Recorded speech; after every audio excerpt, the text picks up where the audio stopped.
Yo, evening guys. 1 2 1 2. Do we have audio? Yes we do.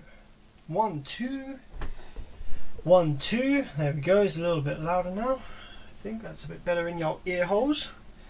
1 2. I'm just gonna slightly adjust the left right. 1 2 1 2 2. Left right RTA mic. 1 2 1 2 1 2 1 2. We are streaming, we are live. 1 2. Okay, I think that's a little bit more central. Got a little bit more on the right hand channel now. Yeah, I think that's good.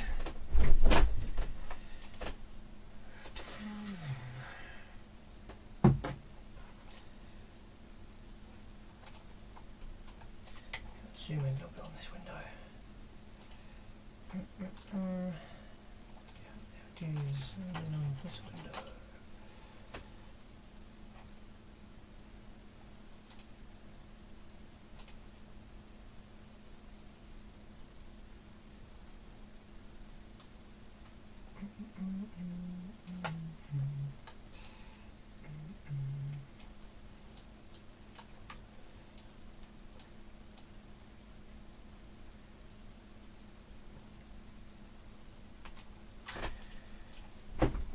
Okay, cool.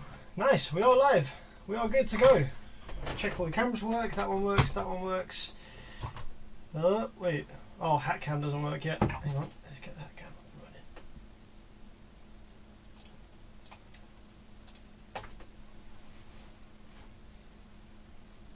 Chris says, do you attack the amps with a hammer to make sure there's a problem this time? Well, that would be one way to do it, wouldn't it? Repairing broken traces and whatnot. But yeah, no, I think I've picked out amplifiers specifically this evening that do actually have issues. So,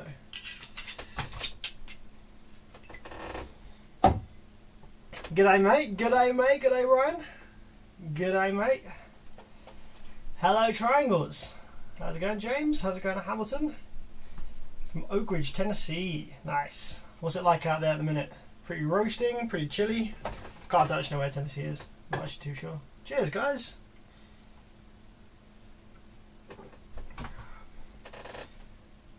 Just gonna start this evening off by just chatting a little bit to you guys while I unscrew this bad boy from here. I think that needs a Torx bit.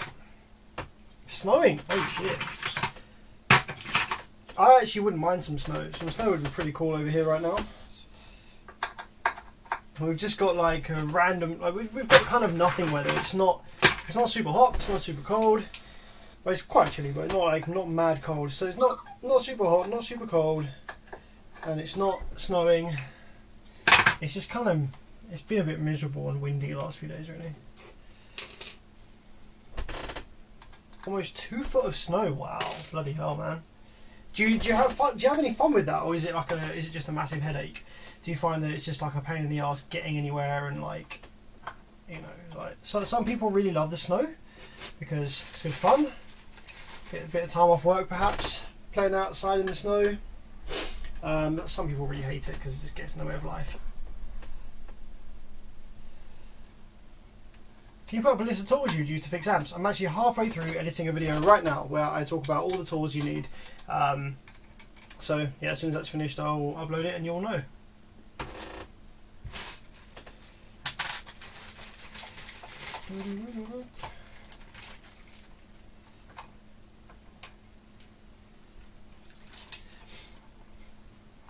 Absolute pain in the arse. Ah, that sucks, man.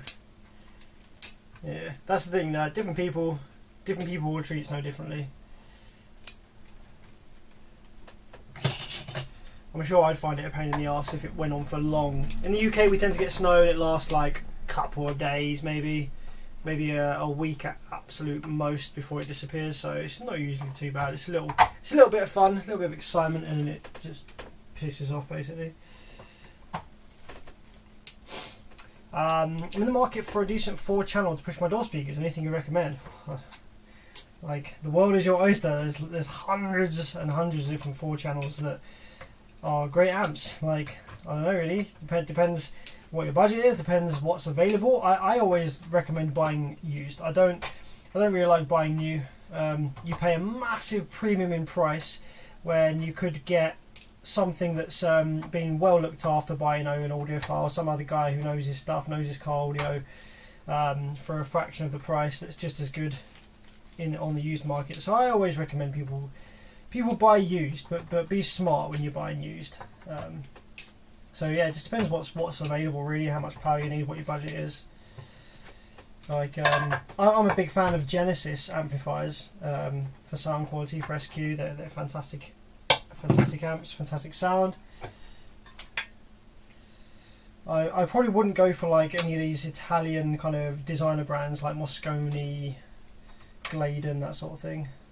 From what I've seen, the Mosconi circuits are not really that great, for example.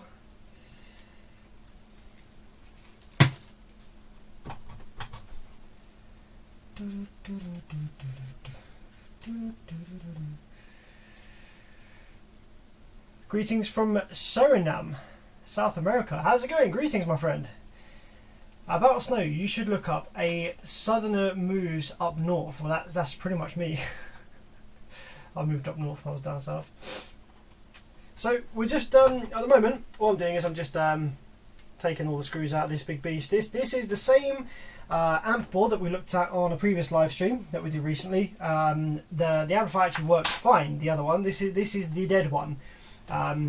Client here sent me two of the same board, same amplifier. He assumed both were dead, but it does appear that it's just the one that's dead this time. So I'm just going ahead and taking out all the screws, getting it out the heatsink so we can take a look at it. And yeah, I've already identified that there is one shorted output transistor on one of the channels, so we definitely have something to work with. It might just be the case of replacing that bank of transistors, or it might be some drive circuit faults, but we'll see. Oh shit, didn't actually need to do that.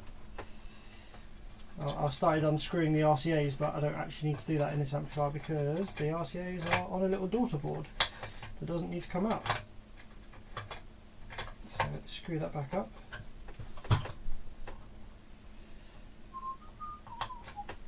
Okay, what does need to come out? That one needs to come out. That one there. So if we start to lifty this up. Jamaica in the house. Wagwan, brother. It's that one. And we've got our terminals out. So I think that should now be good to just pull out at the correct angle.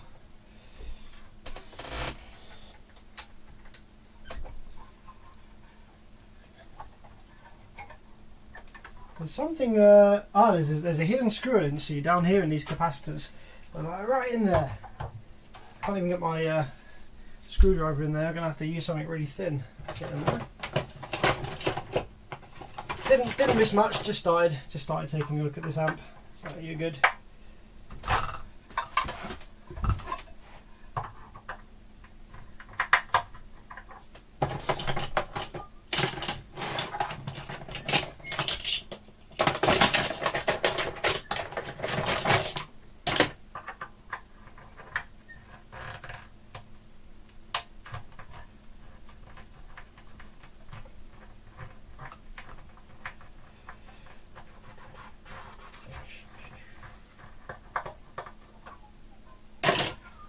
There we go. Okay, cool.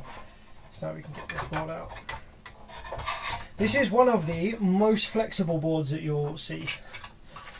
It's not very strongly built amp by any stretch of the imagination.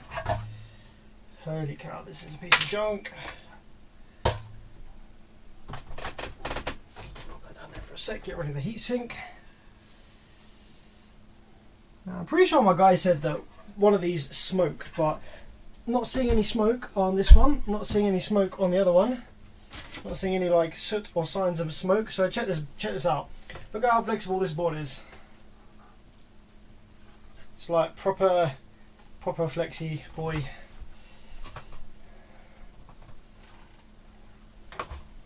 Very thin piece of junk PCB.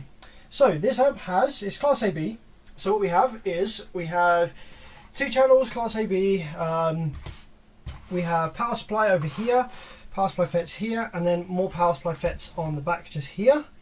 So it's kind of like you know, you amp with the FETs down either side, but half of the FETs and half of the output transistors are actually underneath the board, screwed in from the top.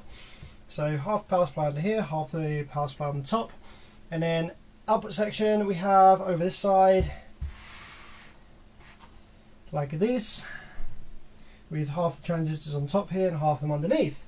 So I think one of these channels is dead.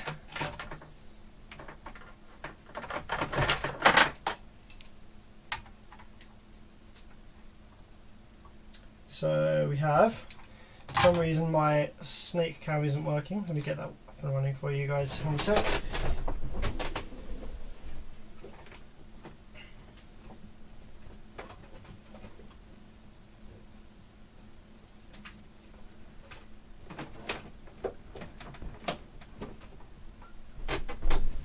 Oh great, I've turned my camera green as well.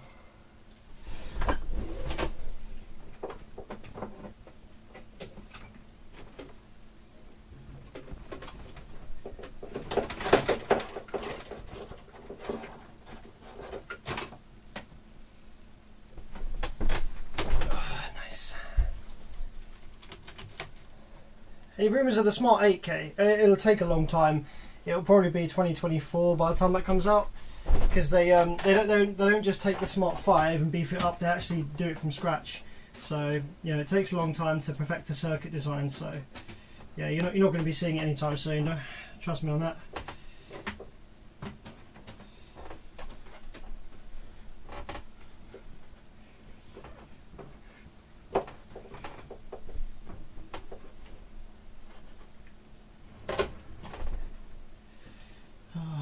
Get this camera working. I've got a little camera for my multimeter, but I think the wire might be screwed.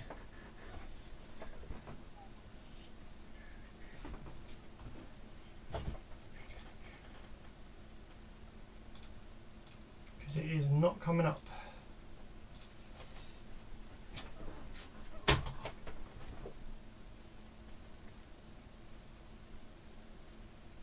Evening guys, bear with me a sec, just trying to get the camera for the multimeter up and running.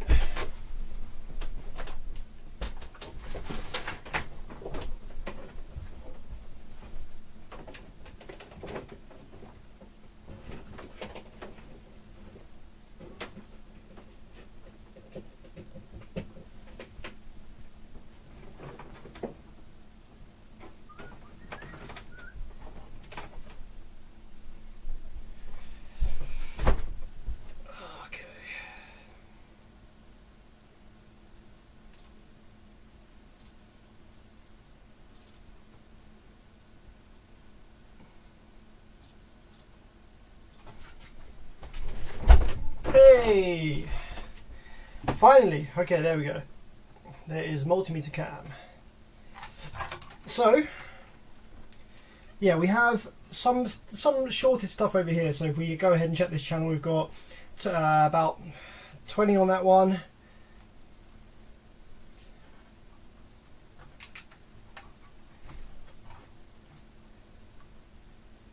Looks like some kind of burning over here. Although these two appear to be okay.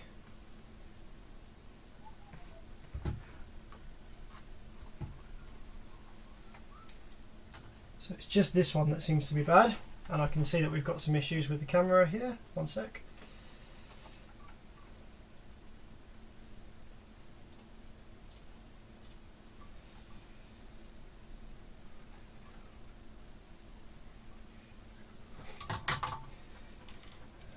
Not having a good time with the old technology this evening. Thanks very much to Milan for the 10. Keep going, man. People who do a job like us, electrician repair service, are dying out. Maybe one day we'll be rich. No, definitely not. This is not a job you do to get rich. Thanks for the 10 though, my man. Cheers, appreciate that.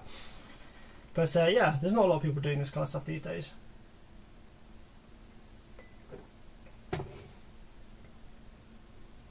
DJ Bell says you need to do a video how a Class AB amplifier works. I'm not as good with Class AB as I am with Class B, so I'm probably not the best person to make that video. Yeah, Class D is my kind of my vibe. Wow. Okay, this has a massive crack in it. That is really cool. There's a big old crack in this transistor. I don't know if you can see it down the front there.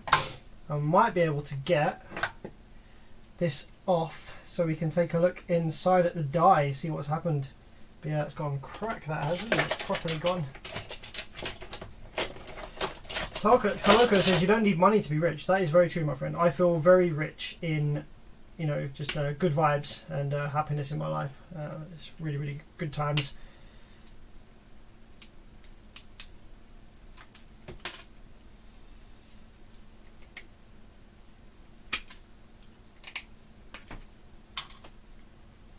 Okay, yeah, so that has properly gone kaboom. This one. Lots and lots of that die is just nothing. That die is just nothing anymore, my friends. Wow. Should we take a peek at that under the microscope just for fun? See what that looks like. See what that die looks like up close.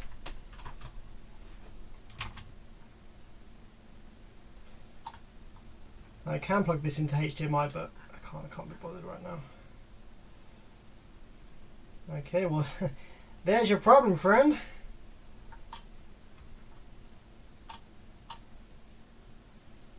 That transistor is no more.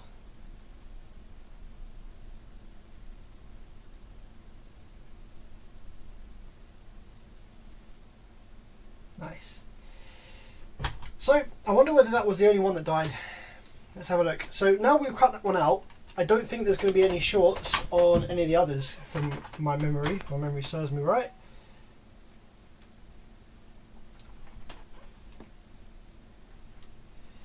So yeah, the channel that happened on is this one here. Let's go ahead and see.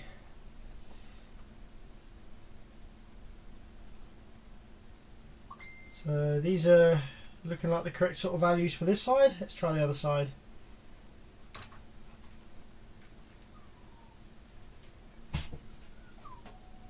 What's it with all these Russian accounts and these weird like URLs? I don't even know if that's a URL or not.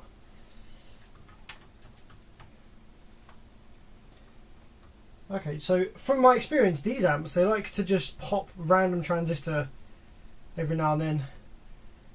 With no notable drive circuit faults or anything like that. A transistor will just pop. Now the guy did say to me that this was running hot as fuck, so it could have just been that one of the transistors just overheated more than the other. Maybe the thermal interface wasn't as good on that one or something along those lines.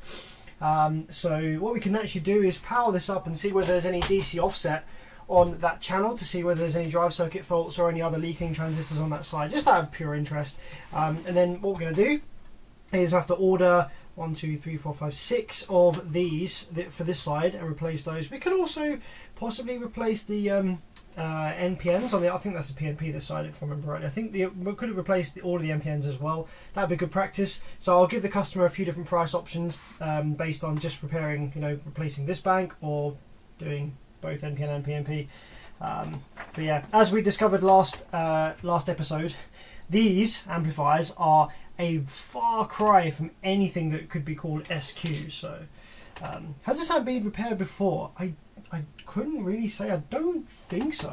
Possibly, maybe actually. It did look like some of the the glues on the screws. They sort of dollop a bit of glue over the screw to kind of hold it screwed in. It did look like that had actually been moved up a little bit, but yeah, I can't really. I mean, this is how it would look from factory. The soldering, it does look like this from factory. So yeah, the power supply is definitely factory, and a lot of this is factory. Yeah, I wouldn't necessarily say this has been repaired before, but it did look like it had been taken apart before though. So.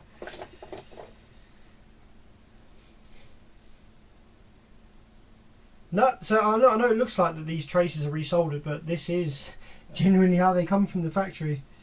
Same with the power supply. So I know for a fact that the power supply in this one is factory, and that's just how it comes from your favourite British brand premium brand vibe. This is how it comes. And people would rather run this kind of brand over something like a Powerus. If you watch the video I did on the Powerus, how fucking beautiful do those traces look?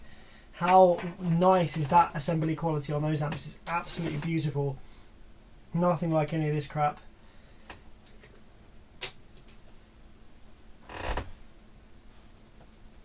So if you recently joined, you can see the amp that I'm working on in the bottom left hand corner of the screen.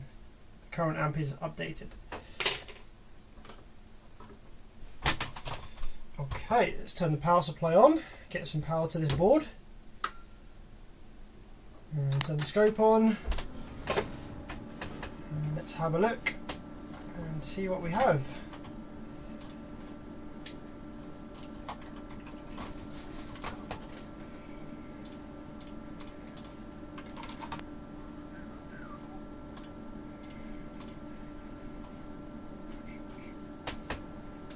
So just going to power this up and see whether we have any DC offset on this channel here. So this is the channel that had the dead transistor in it. So I'm going to go ahead and make sure that we don't have any leaks to the speaker terminals from this channel here. So if I power it up, oh crap, wrong button, sorry. If I power it up just now. Okay, so that is positive rail on the back of this transistor. And the output is left and right. Looks okay to me. We have 44 volts, and on the speaker terminals we have no DC offset, so that's a good sign. It means that there's no leaks as such. So we're going to assume that that's probably fine. These boards, they do tend to just randomly kill the odd random output transistor here. So yeah, this amp will actually work fine with that one removed. Just the power that this channel can deliver will be slightly reduced. So we're going to go ahead and order a bunch more of these transistors here. Let's just check what they are, see what we can, if we can get the original part or not.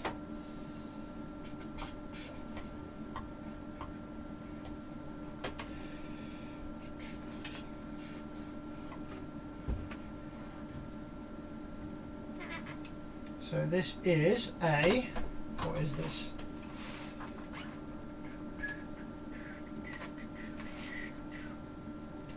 J4313. J4313. Let's see if we can find that, shall we? J4313. Oh, transistor. Let's see what we got.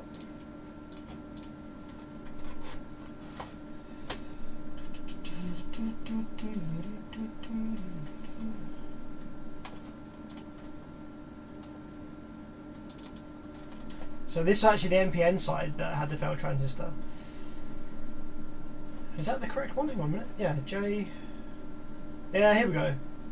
So, okay, this is the same part. 2SC 5242 or FJA 4313. Is that correct?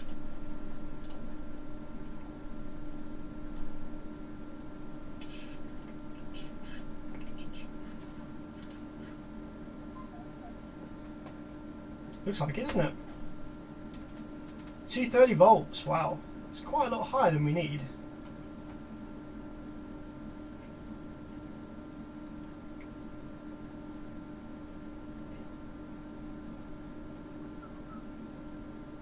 Is that actually what it is though? Or is that just, is it giving me a search result?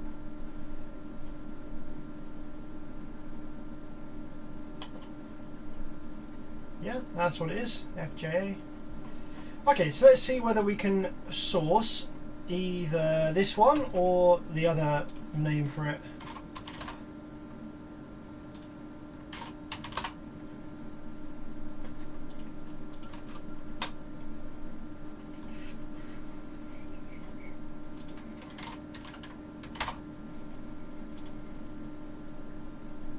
Oh, here we go, FJA. There's a 4310. So similar, but not quite what we need. Here we go. Seems like Farnell might have them. Yep, bunch of them in stock. That's pretty cool. Just check the prices with the 2SC. I'm sure someone in chat might be able to tell me the differences between these. Let's add 6 of these to basket. That's how many we need. See whether they stock the other variant as well.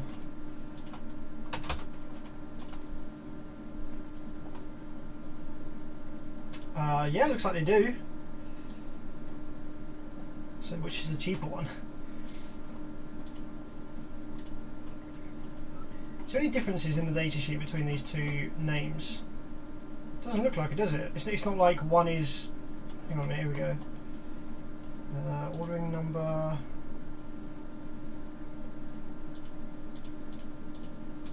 No, it looks like they are just the same part. They just has two names by the looks of it.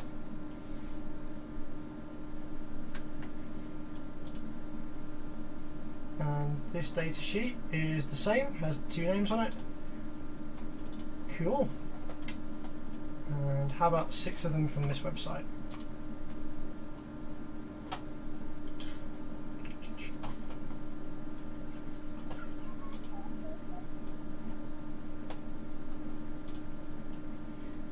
So it's going to cost me 17 quid versus...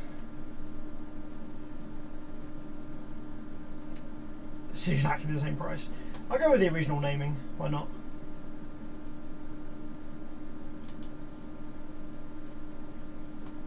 It's going to cost me 29. Oh, that's a big difference, hey? Wow, that's a big difference in price. So yeah, let's just see what the PNP model is then, just to see whether, because if they're cheap enough, we might as well just get 6 of the PNPs as well, just to rebuild that whole channel that failed. It is J. Oh, hang on a minute. Oh, okay, hang on. It is J4213. So FJA4213. And that equivalent will be this one here, but Farnell probably has the original name that I've got just here.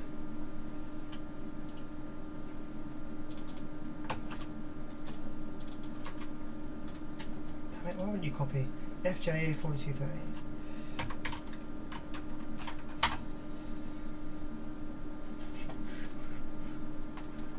Yep. These are expensive though, these ones. Wow. Oh, it should be this, it's this, yeah, RS. 2SA 1962.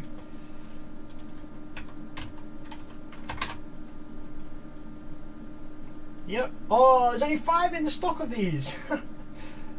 No way. What the heck, I need 6, there's only 5.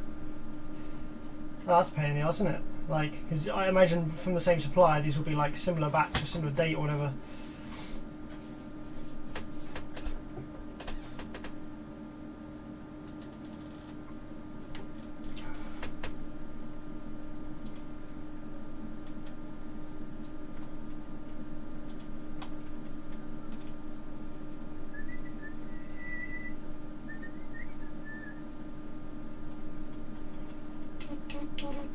So I think in this case we'll just order the 6 of the MPNs, just because like the PMPs, there's only 5 in stock.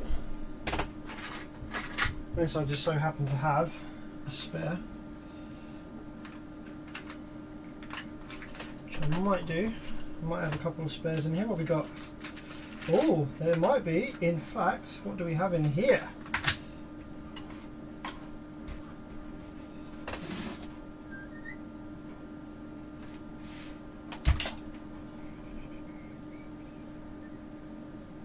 .4213. Ah, I have a 4213. I have one of the NPNs actually here, so that's my 6th one. But I don't know. They won't be the same batch, will they? If I order them now, so.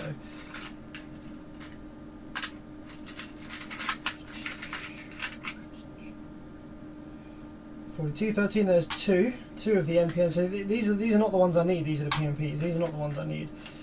I need the NPNs. These 2 are brand new. You can see. I obviously had to order 5 in the past or something like that. So I was left with 2, for example. Oh, is there a 3rd one? 4213, there's a 3rd one.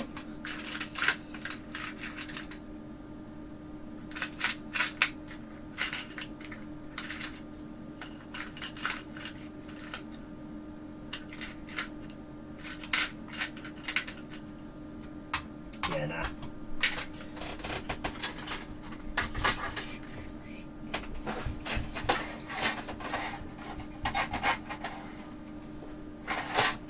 Just checking my drawers one last time, just in case I have some in here.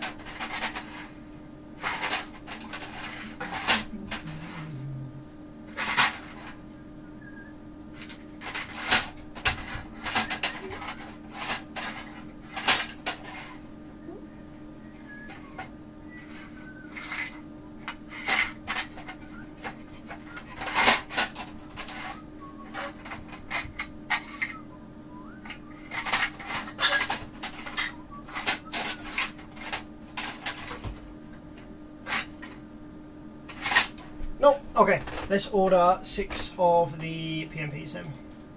NPNs, I think they were, sorry. Go to here, click order. 6. Yep. Check out.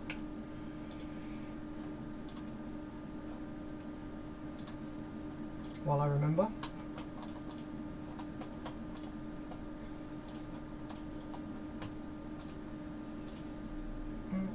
How's everyone this evening?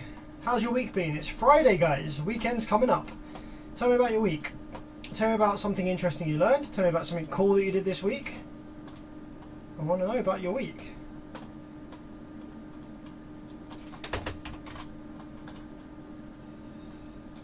Okay, that is 6 NPNs ordered. Cool, so let's put this amp to one side, have a look at something else. Did you ever get the People's amplifier you're fixing? Wait, what? Aaron says, do you ever get the People's amplifier you're fixing watch the show? Oh, I understand what you mean now. Does the customer ever watch the live stream? Sometimes, yes. Yeah, sometimes. Yeah, it's pretty cool. Pretty cool when that happens. I can interact with the customer a bit. They can see exactly what's happening with their amplifier. They can see it being repaired in real time. You know, it's just an extra kind of confidence thing for them that, you know, I'm not ripping them off, saying that there's faults that aren't, trying to charge them extra than what it should be, for example. So yeah, it's cool when the customer watches. Yeah, get a bit of interaction there.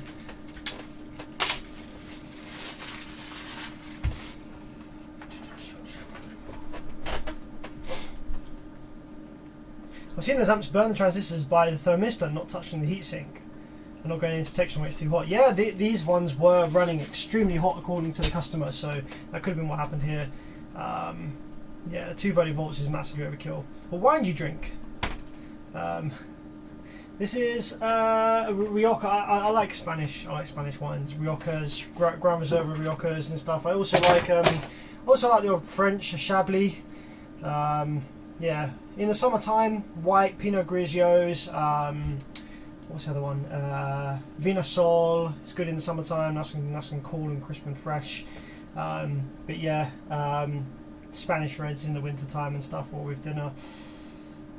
And I like the old Faustino. Faustino is really good.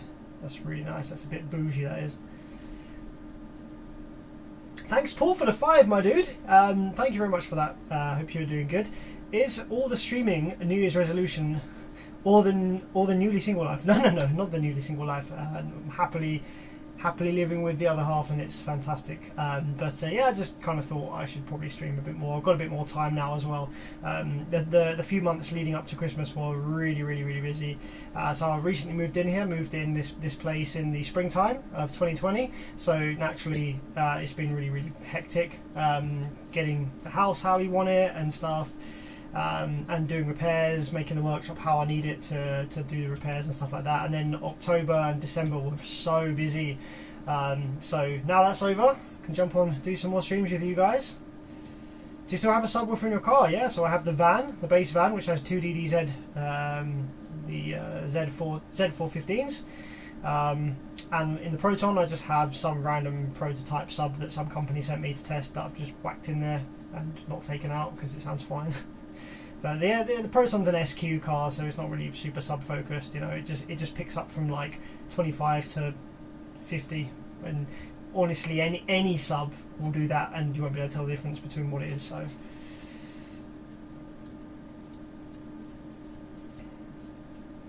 Is there a final video on the amp you modified? No. So, in relation to what I was just saying about being so busy since we moved house, I haven't actually had a chance to finish off that project yet. But it's still sitting there, still sitting on my shelf over there. You can actually see it. Look here. Here it is. Here's the audio pipe project, just chilling there on the back burner. Would you be willing to repair an amp from the USA if I paid for shipping both ways? No, unfortunately not, Gary. It's way more expensive than you think. It's not just the shipping, it's also the import tax and duty fees that you have to pay, not just when it comes into the UK, but also when it comes back into the States as well. And any issues with the shipping, if it gets damaged in shipping or lost, or if there's any issues with the repair, you know, after you get it back, it fails again, I can't quickly offer you, you know, warranty repair or anything like that. It's just crazy. So no, I don't do repairs from overseas, unfortunately. But there's lots and lots of awesome technicians in the States that will help you out, that are as good and better than me, so you're definitely well catered for in the States for repairs. Thanks David for the 5. How's it going, my man? Hope you're doing good. You having a good evening? Okay, let's see what we got next then, shall we? What do we have? Oh yes, why don't we do the Rockford Fosgate 1000-4 from a couple of streams ago. I finally got some information on that one, so what would you guys like to see? Do you want to see that one? See if we can get the driver board fixed on that one. That's going to be quite an involved repair, I think. If I go ahead and change current to Rockford Power 1000-4D, I think it is AD. I think it is something like that.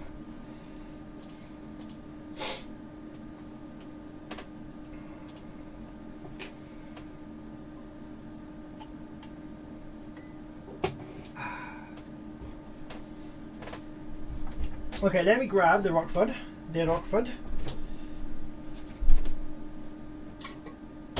Okay.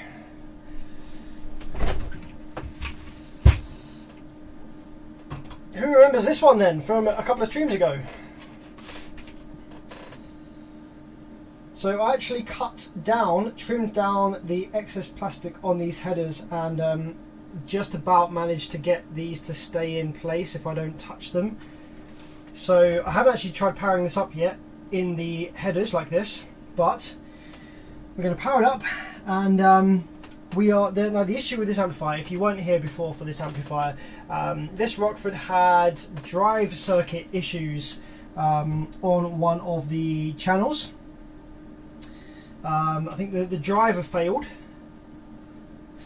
Did we take the FETs out? No, the FETs are still in, so the FETs were fine. The drive circuit failed, and it took one of the... so it killed one of the drive ICs, that was dead, and it seems to have spiked and backfed some junk to this driver board, which isn't the final driver. It just kind of generates the PWM, and it deals with protection circuit for each of the channels. So what we're getting now is we've actually repaired the channel that was failed. If we flip this board over, we can take a look at the back here, have a look at the drive circuits on here. So for each of the 4 channels of this Class D full range amplifier, we have 1, 2, 3 and 4. So the problem channel was this channel right here. This was the issue channel. The drive IC had failed, and it had taken out the driver card, which is this driver card that was in this location. So just to confirm that everything was hunky-dory with the rest of the components on this channel, we swapped over the driver, because these drivers, I have ordered one, but I've had to order it from China, so it takes forever to come. So we swapped over the driver from one of the good channels over here, plonked it into the bad channel, and we swapped over one of the driver cards. So this driver card that was in the bad channel is from one of the good channels, and this channel now works fine. So there is an issue on this driver card which actually doesn't tell the drive IC that would be in this location to activate. It doesn't bring the chip out of shutdown mode. So I guess what we can do this evening is have a look on this driver card and see if we can figure out where exactly that signal originates from. And it's going to be pretty complicated, to be honest. It's going to be quite a bit of probing around and messing around to find the signal source that we need, and these headers do not want to stay in either. I'm hoping that this is going to be alright. So let's get some power wires hooked up. Daniel Doria, maybe after this stream we can test again. Yeah, let's test again and see if it's any improvements.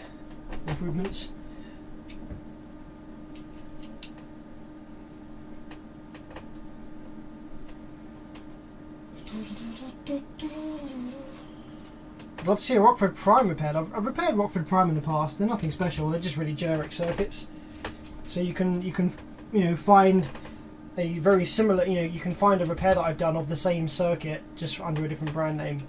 Rockford Prime are just slightly tweaked generic circuits.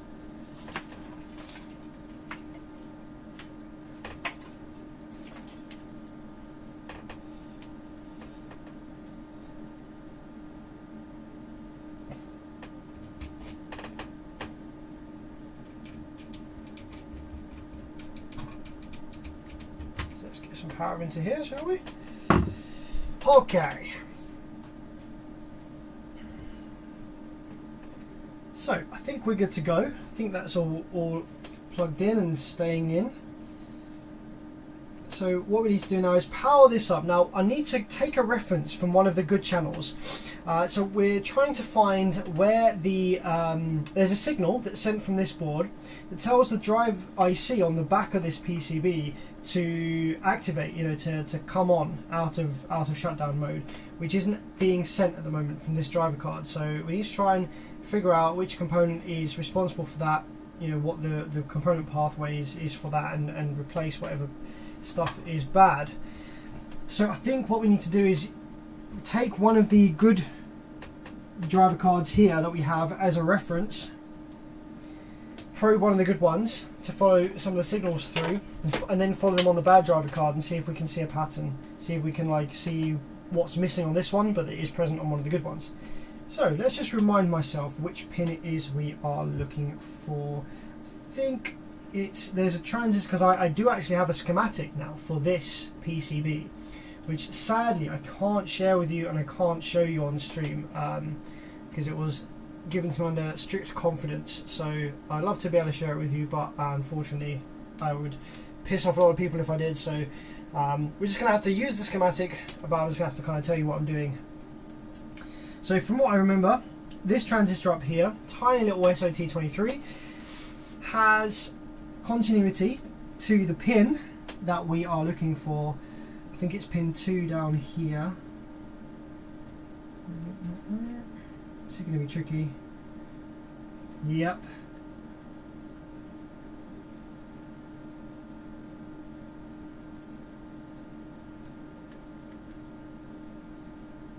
Yeah, okay, so this transistor has continuity to what the pin that we're looking for that sends the shutdown signal to the drive IC and the activate signal. So what I'm going to do is I'm going to probe one of the good channels to see that signal on the good channel, and then probe it on this one and work backwards from there, see where it loses it or see where it originates from. Just make sure there's no solder underneath this board before I power it up.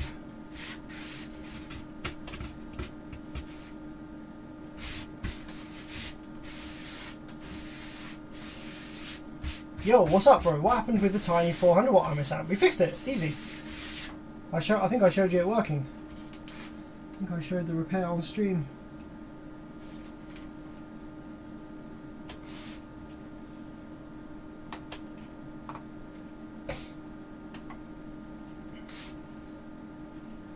Okay, so let's get some power. And let's probe that transistor on one of the good boards. Let's just make sure the amp comes on first.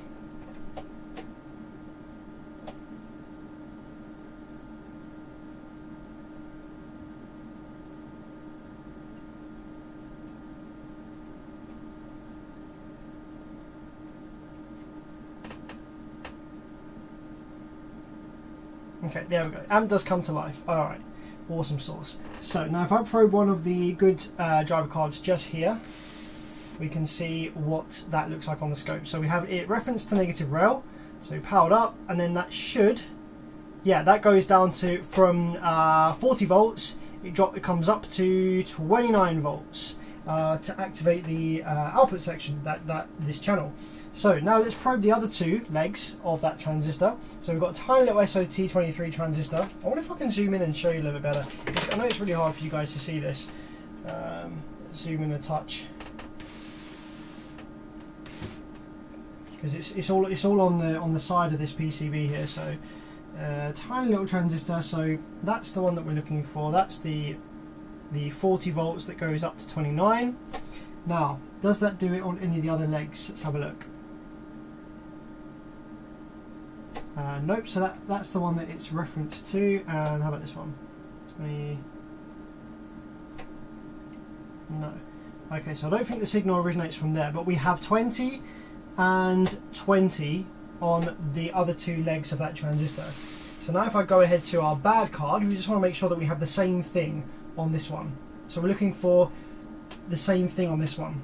This is the bad card, but we want to try and figure out where the issue is. So if we probe this one, we'll go down to 40 volts, but on this one, it doesn't switch to 29 at the end of it.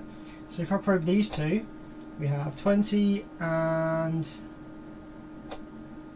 20. Okay, so that's the same as on the good card. So it's not, I don't think it's this transistor path.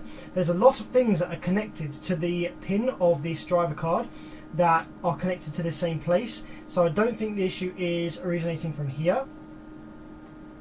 So we need to go ahead and try one of the other locations on this board that has continuity to that pin. So let's wait for the voltage to sink out of this board. I have about 4 volts worth of rail left. One of the good things about this amp is it self drains the rail voltage nice and quickly, so we don't have to sit around waiting for ages or anything.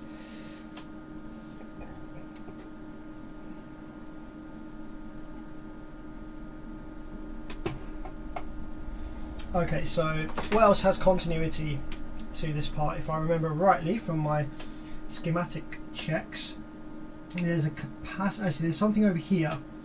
Here we go. We've got this little this resistor over here. So what I'm going to go ahead and do is see what's on the other side of this resistor on one of the good cards.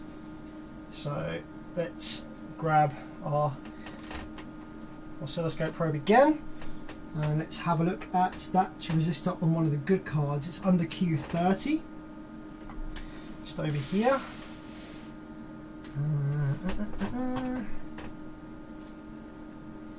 So Q30 is there. There we are.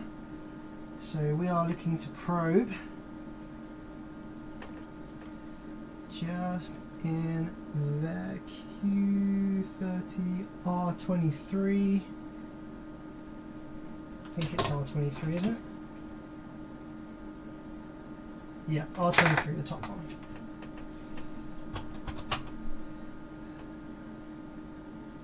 So we will probe the other side of that one just there. See what we get on that one.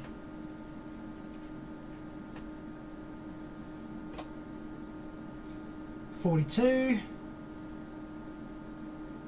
and it doesn't jump to 29 on that side of the resistor. How about on this side? 41. It does on the other side. Doesn't seem to on this side.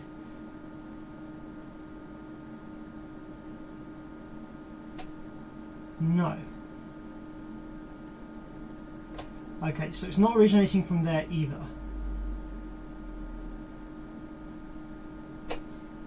Okay, so that's not where the pull up to 29 originates from either. It doesn't originate from that resistor. So there's a few more components we need to check to try and find exactly where that originates from. How's it going, Mike Honda? What's up, my man?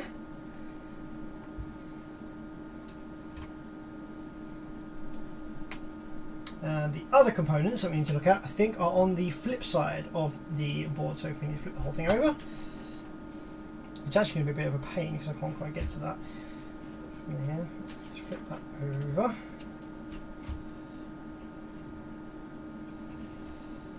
Like that.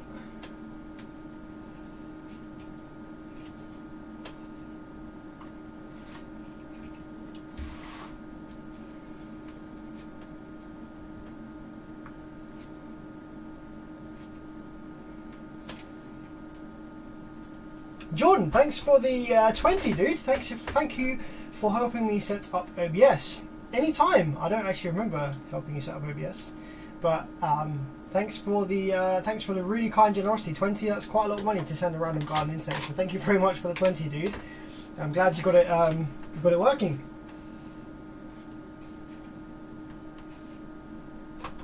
Okay.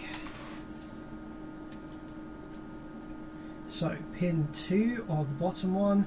I think there is a capacitor over here somewhere that has, yep, C4. Also has continuity to this pin. But C4 wouldn't actually be... It wouldn't have the signal on the other side of C4 either. Because that's just a capacitor, that's just a DC block.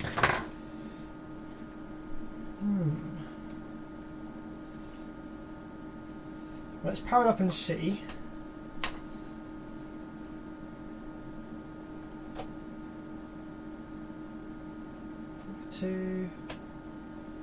Forty-two on both. 42 on both sides of the capacitor C4. That's basically negative rail ground. So let's confirm that on one of the good cards and just make sure that that is actually the same. Because it could be that C4 is leaking. And that could be why that's a problem. So flip her over and check on one of the good cards.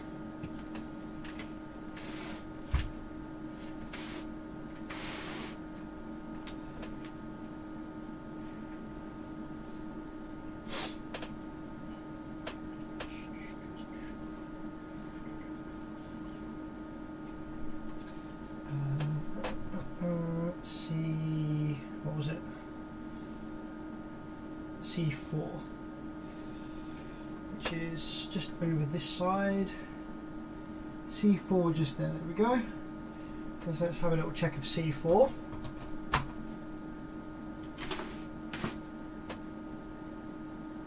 Make sure we have negative rail both sides. 40.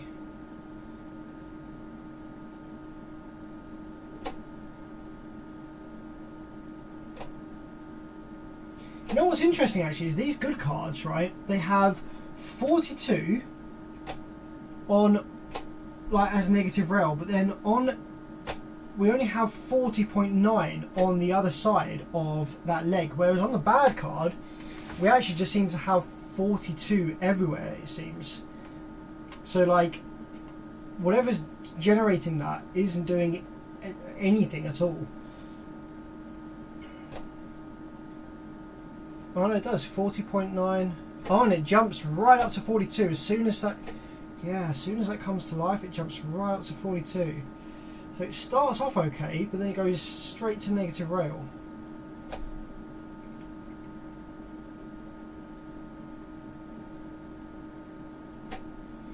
Okay, I think my conduct.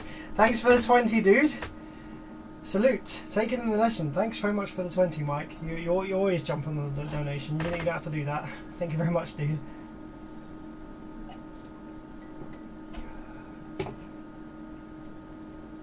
David's been doing some reading. Been on the guide, hours a night.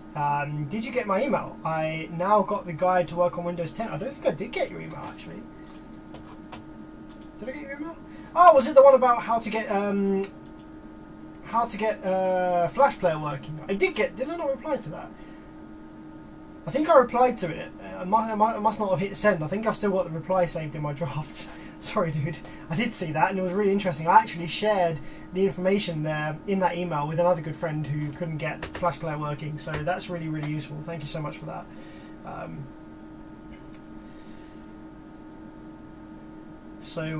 All right.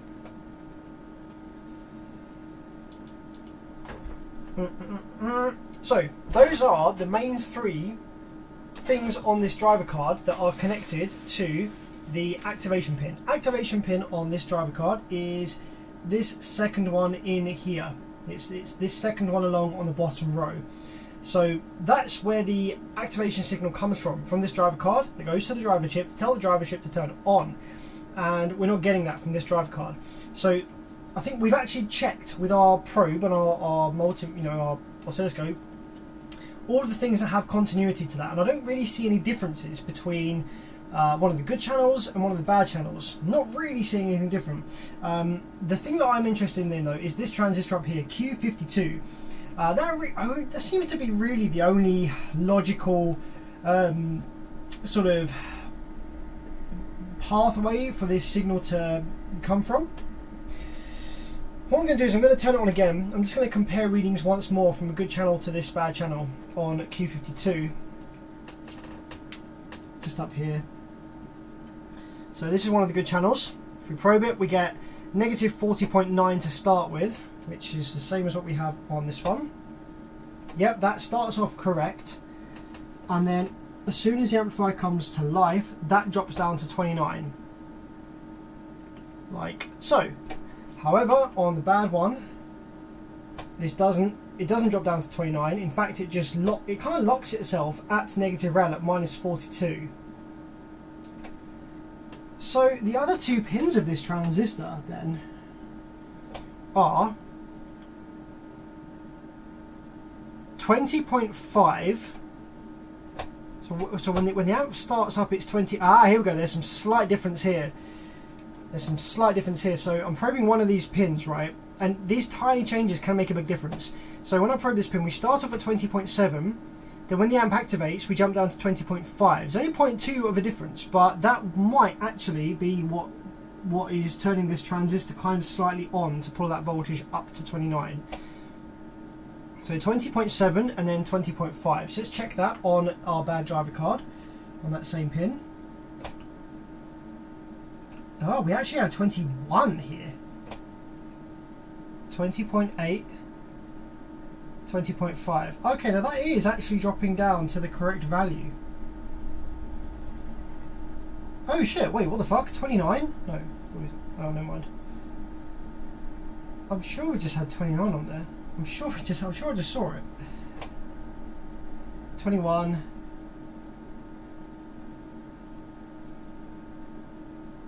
20.79. Oh, this is fluctuating a lot. I wonder if it's just bad solder joint or something. 41. 20. This is interesting. This is actually kind of changing on the fly. 20.8. I'm looking for 20.55. It was 20.55 just... Oh, there we go, 29. Oh, it's just... it just started to work. So it's something to do with this transistor, Q52. So it's either this transistor is temperamental or there's like dodgy solder joints or something on there. So I'm going to go ahead and actually remove this transistor, Q52, bang it in the tester, see what it is. Actually, I've got a schematic, so I know what it is anyway. Just by looking at the schematic, but I can maybe drop in a kind of compatible replacement that I just happen to have in stock, and see whether that allows it to function normally every time. Like, the solder joints don't look like they're bad on there. This looks like, you know, pretty solid stuff. Doesn't look like there's like a lack of solder or anything on there. But probing that leg definitely did just all of a sudden allow this driver card to, for a moment, send the correct signal to the drive IC that we've been missing this whole time.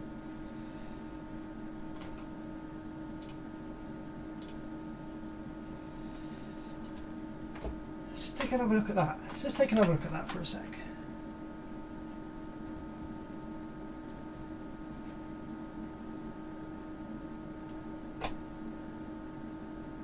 So 40.84, right, now that's not working now.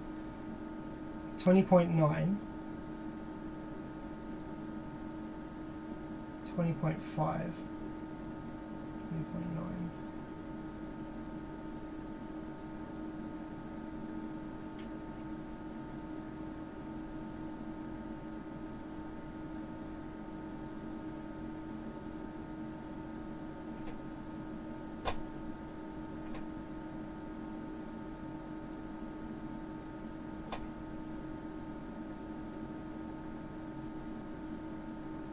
20.8. Don't think I can get it to go back down to 20.5 where it was a second ago. This pin here is 20.5. What about on the good card? On a good card, that should be about 19.5. Starts off at 20.2 and then goes down to 19.8, 19.5, 20.4, 20.5, and then 29. So it's definitely something to do with this transistor over here. And whatever is feeding this transistor. Okay, well I'm going to pull it and see what differences there are when I pull it. I'm going to read the voltages on the circuit with it out of circuit as well to kind of see which one of these pins, whether it's 1 or 2, these bottom pins, actually has that sort of like activation signal coming onto it, because we should be able to see that a lot clearer without the transistor mounted. Yo Denny, how's it going, man? Mike says, putting up a video of my sub playing one of these days, my rebuilt Alpine Type X with PSI soft parts. Oh wow, awesome. Picture in the email. Oh, here we go. Got an email from Mike Honda with an email of his Type X sub with PSI soft parts. Oh wow, this looks fucking dope, guys. Guys, this looks freaking dope. Check this out. Check out this email I just got from Mike Honda in the chat. This is his Alpine Type X rebuilt with the PSI. Woo! Oh, that is some sexual whiffer porn right there. That looks great. I bet that's going to perform fantastically as well. Alpine Type X were known to have issues with tinsel leads, soft parts, and stuff like that. With the PSI soft parts in there, that's going to absolutely sound awesome. Yeah, man. Good stuff. Good shears.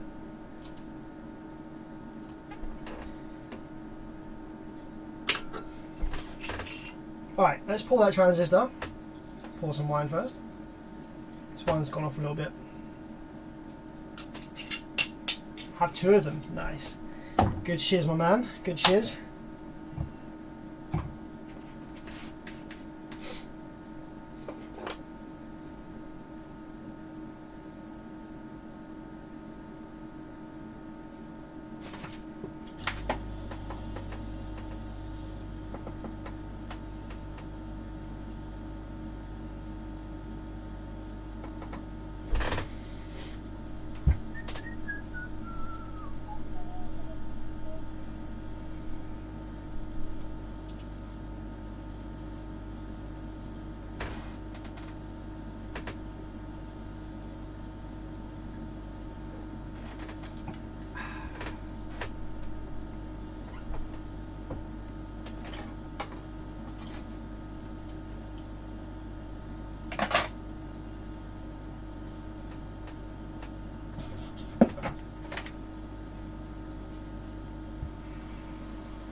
Try and be careful not to melt the plastic of the capacitor next to it, but it is sometimes hard to avoid doing that when you've got parts that are all jumped up, bundled up this close together.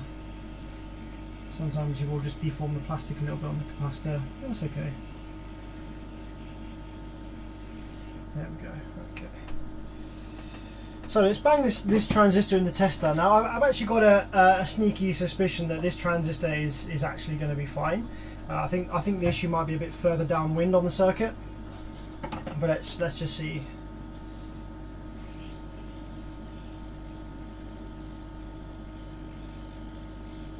Like, it would make sense for this transistor to be the faulty part, because this transistor was what was directly connected to the faulty drive IC.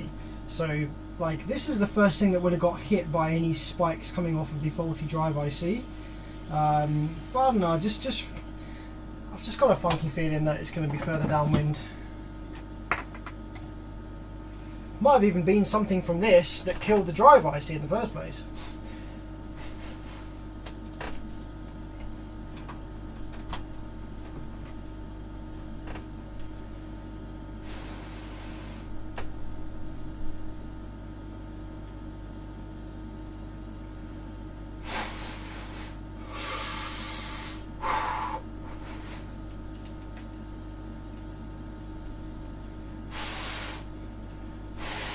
Okay, I think that's probably cold enough now. We can give it a read.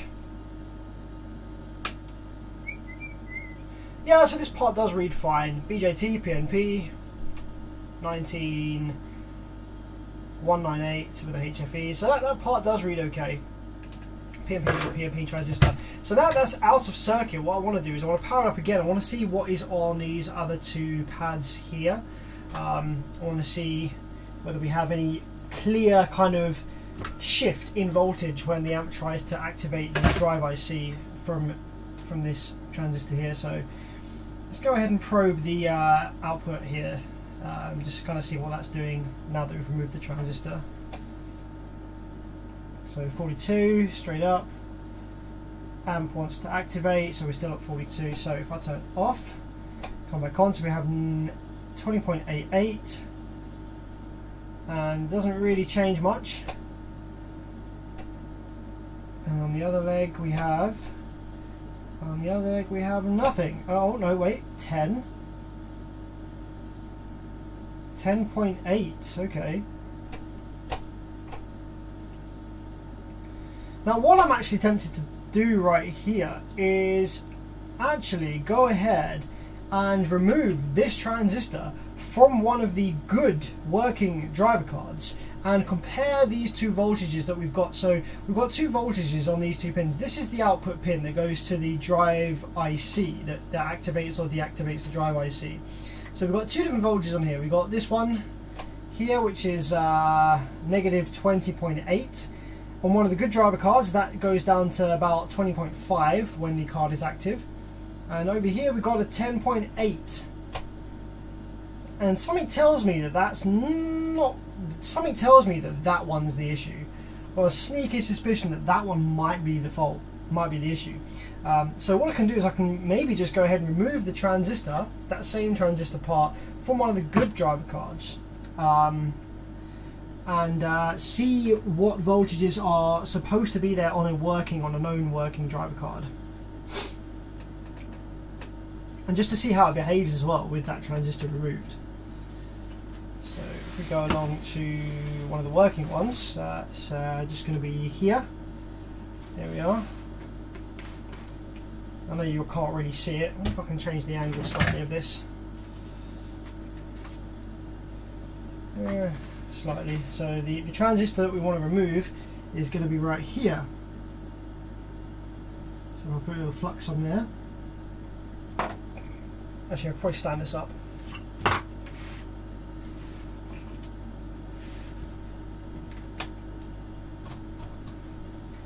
Where are we? Just there, okay. Yeah, let's go ahead and remove the transistor there from one of the working ones and see, compare the voltages, see what we got.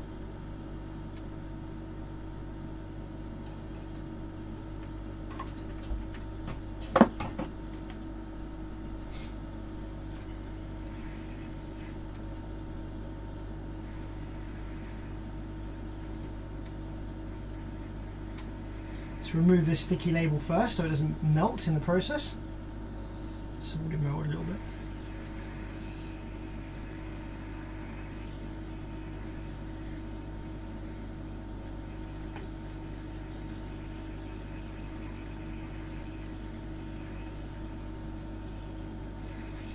Alright, there we go, there she is.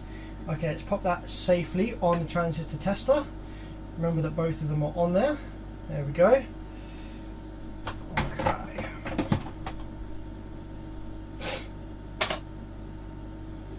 Bring the board back.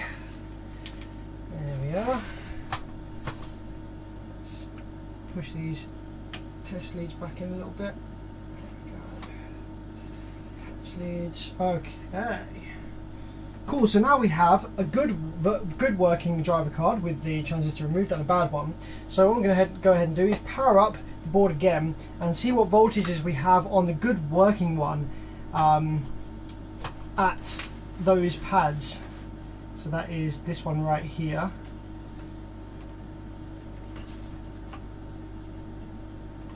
Now, I know you can't see this, so apologies, but you can kind of sort of see the two pads here. There's one there and there's one there. Maybe I can get my camera to focus just up here on my fingers and stay focused there. Is it going to focus there?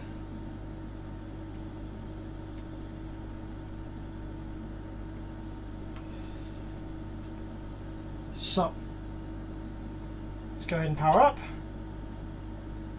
42. And okay, yes, this channel doesn't activate, so we are on the right path. We are on the right pathway. This channel now doesn't activate now that we've removed that transistor. So the top pad on the bad card, we had 20.8. What do we have? 20.76, and it stays there 20.8. Okay, that is the same as on the bad card. So it's not that pad pathway that's the issue. Let's just confirm. 20.8, 20.86, and it jumps up to 20.9. Actually, that is a little strange. That is a little different to our good card here. 20.8, 20.87, 20.9. Yeah, that's about right. Now the other one I was a little concerned about. It comes up to 10 volts on this one. So on this driver card, this pad here, as soon as we power the board up, it jumps to, as soon as the remote is connected actually, it jumps up to 10.65 and stays there. 10.8, 10.7 and stays there. So what about that pad on a good working driver card? What does that do exactly? Okay, it jumps to 10.67 and stays there. 10.5. Ah, that's interesting. So that is actually the same. It's a little lower in voltage, but it is actually the same. I was genuinely expecting a difference here. 10.6. It's a little lower, but it genuinely is kind of the same vibe. 10.6. Ah, damn, I was really expecting there to be quite a big difference there between the working and non-working one. I still think we're on the right path though. 10.6, 10.6, 10.7, 10.8. See, the voltage on this one sort of creeps up. Okay, what I'm going to do is I'm now going to consult the schematic. I can't show you the schematic, unfortunately. Like I said, I was given the schematic under strict confidence, so I can't show you the schematic. However, what I can do is I can tell you what is on each of these and where it kind of goes to for our repair. So I'm going to just now bring up the schematic for this. Bear with me 1 second. It's in my documents somewhere. Downloads. Okay. I actually don't have the correct schematic for this, but I have one that's very similar. So none of the bloody part numbers match up. But I have one that's similar enough that has the same kind of circuit on it. So here we go. Output card. So this transistor is Q52. Q52. Let's just see if that's on here. We should have that connected to. Okay, so this line here is actually overcurrent protection. So I really wish I could show you this. So this comes from a source of a bunch of different transistors. We've got PNP and an NPN pair going to the base of this one.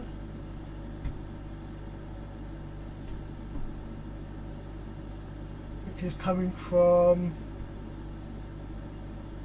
negative HV through a bunch of resistors.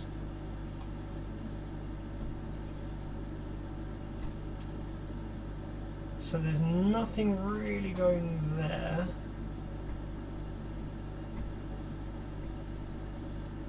Signal, PWM signal comes from there, that acts as a timer.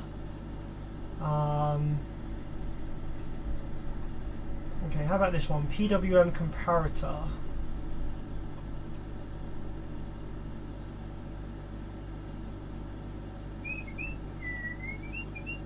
Q8 and Q9 we have through D4. That comes from, here we go, plus 9.05 volts. PWM on signal. PWM on signal comes Ah, here we go. PWM on. That must be where it originates from. So that's telling the chip to PWM on. So that goes into Q23, Q29, into the base of Q23 and Q29, and also the emitter of Q23. Okay, so Q23 should have a couple of its pins connected to each other. Right, let's have a look then at Q23 on this board. We might have to search for it a little bit, but we're going to find it. Where is Q23? On here.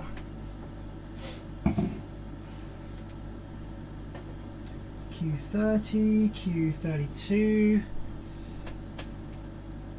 Q30, could be on the other side.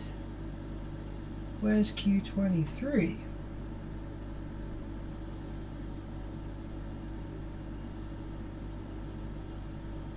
If you see it, guys, just give me a shout. You might see it quicker than I do. I've got a feeling it's on the other side, you know.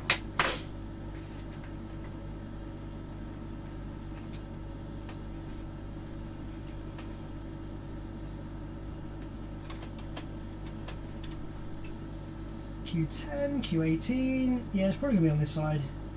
Q8,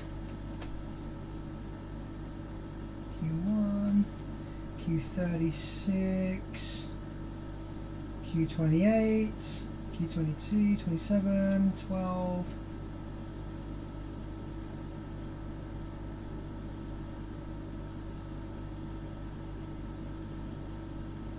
Ah, there's Q24.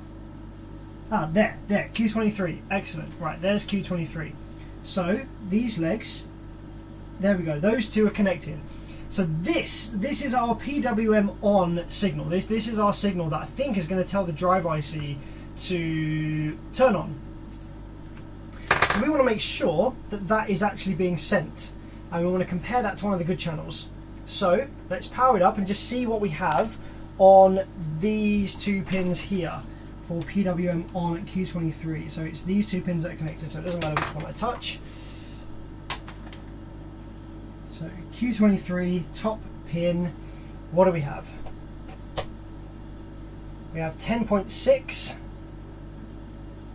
and nothing changes.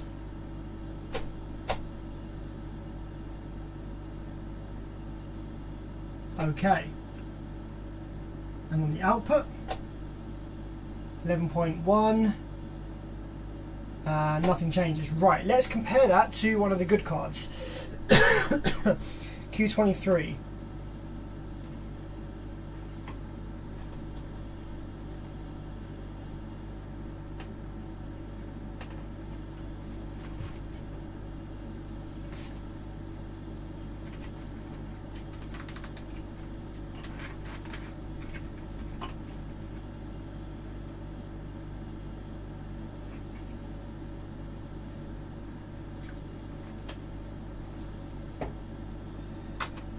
Okay, so on the good card, we're looking at the back of the card.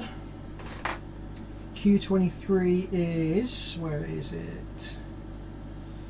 I'm going to want to get the back of the card, which is going to be this side. Q23 just up here, nice and easy access for me. So let's confirm then, what do we have on one of the good cards on Q23 for PWM on? When we power it up, we have 10.44. Ah, then see it drops down to 9.1, so that's our issue. We don't have it dropping down there. Now how about, so that's on one of the cards that still has the transistor on it that we removed earlier, okay? Bloop, it drops down to 9.1 from 10.3. So on the card that was good that we removed the transistor from, what happens on this one? Are they related?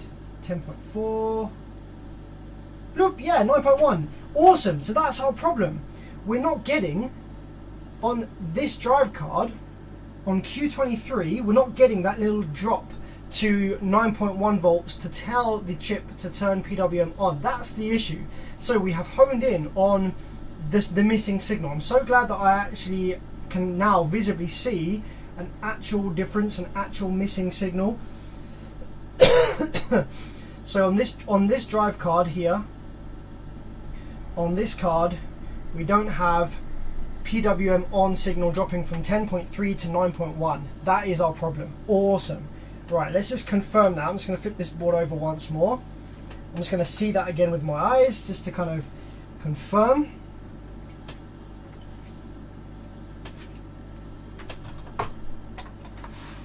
So Q23 at the top here, we should have, that should drop down from 10 volts to 9.1, but I don't think it does on this case. 10.6 actually in this case. Nope, it just sticks at 10.6. Right, awesome. That is something that I can look at. So what is Q23 connected to? Where does PWM on? PWM on is a signal, is a logic level signal. Let's have a look at the schematic and see where that's generated. Unfortunately, I can't show you the schematic. Really sorry about this. I promised that I wouldn't show it. So we need to go ahead and search for, on the schematic, PWM underscore on. And see where that comes from. That originates from... Where does that originate from? That originates from Q24, in fact. That originates from Q24, and Q24 is fed with a signal, a logic level signal called short mute. So if short mute is true, then PWM on will be false. So maybe short mute is stuck on. Perhaps. So we're going to go ahead and have a look at Q24 and see what is before and after it. What else is fed? So here we go, short mute. We have a couple of different inputs here into this circuit. I reckon, you know what, I reckon I could probably just show you this little tiny snippet of the schematic. I could probably just show you this tiny snippet, because you can't, it's not like you can reverse engineer anything from this. So look, I'm just going to show you a tiny snippet of this schematic. So right, see this? This is our PWM on, okay? And we've got it here coming out of Q24. So this currently, on a good card, starts off at about 10.3, 10.6 volts, and it drops down to 9.1 when it's saying yes, PWM on, true. PWM on, true. So we're not getting that on our bad card. So the reason we're not getting that on our bad card is going to be from the base here.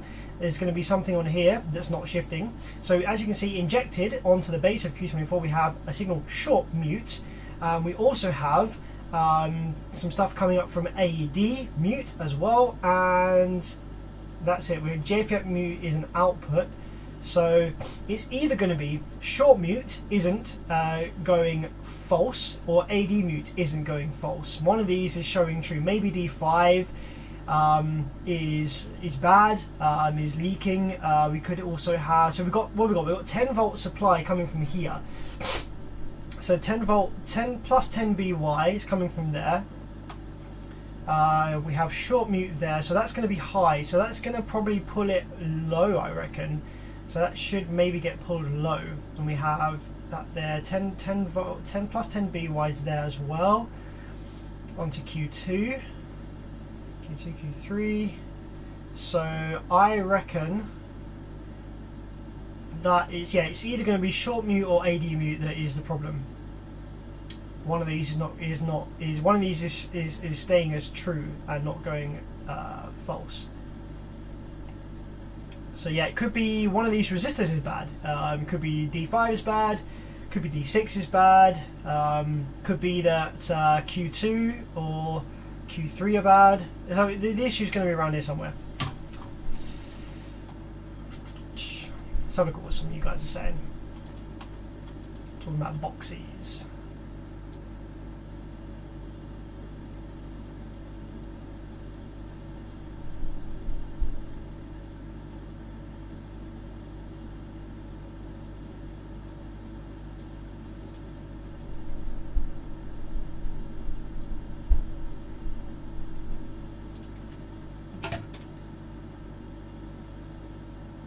Okay, so based on our schematic then, we need to locate Q24, and we need to locate, it should be connected to R40 and R16. So what we're going to be looking at now is we're going to follow back. So we're going to go ahead and probe this pin, the base of Q24, which is going to be connected to short mute and also AD mute through D5. So let's find Q24 and let's probe the base of Q24.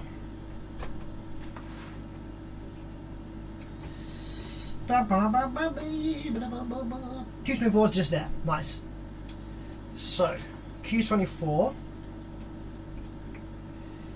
Q24, we are looking for the pin which has continuity to R40. R40 hopefully is on this side of the board. R10, R79, and what was the other one, just in case we can see the other one? R40 or R16 or D5.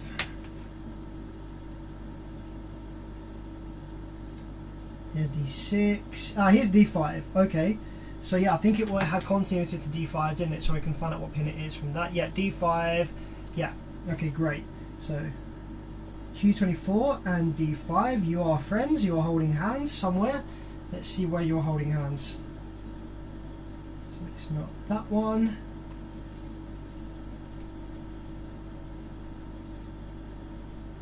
Must be that one.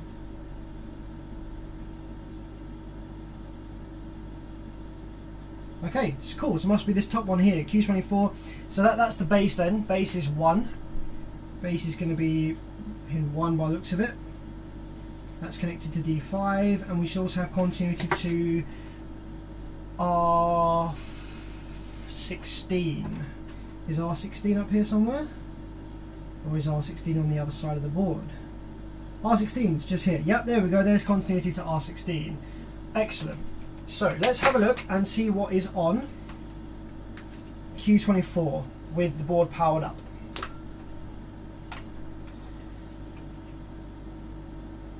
So Q24 just there. Let's have a look and see whether that changes at all. We have 1.3 volts and it jumps to 5.5. Awesome. Okay, so that's working. That is changing. Oh, interesting. It didn't jump to 5.5 this time, it jumped to 0. What the heck? We have various different things happening there. So the first time I powered it up, it jumped to 5.5. That time, it just went down to 0. Why would that be? Q24. 1.3. It jumps. It did originally jump up. Okay, hang on a minute. Hang on a minute. It's like something on this board is like intermittently working and then not working.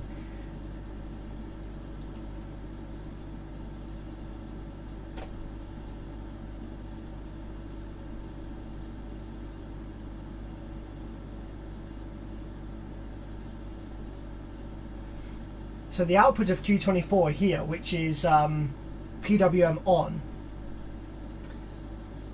Yeah, it seems like the first time I power the amp up it works. It's like works as intended, but then the second time I power it up, when there's already rail voltage present, it doesn't.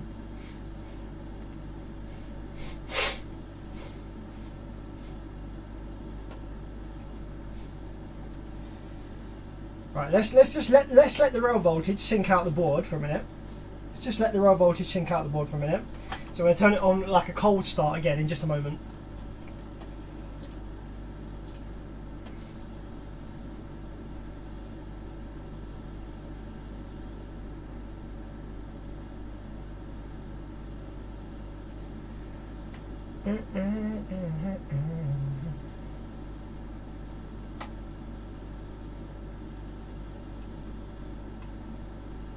You think it's an electrolytic possessed by evil forces? It could very well be a capacitor. This is the kind of fault that this is presenting us. Is like it is something like a capacitor that's kind of edging on.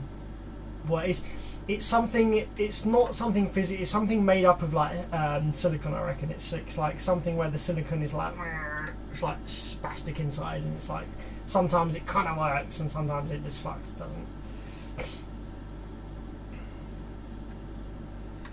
Right, how much rail voltage do we have in there now? Is this low enough? Yeah, I think this has now gone back to 0 rail voltage inside, so we can go ahead and power it up like a cold start. So let's see, Q24, power it up, we start at 10 and it should drop down to 9.1. Nope, it does sometimes. Okay. So the base of Q24 is, it by the looks of it, should jump up to about 5 volts when we looked at it a minute ago.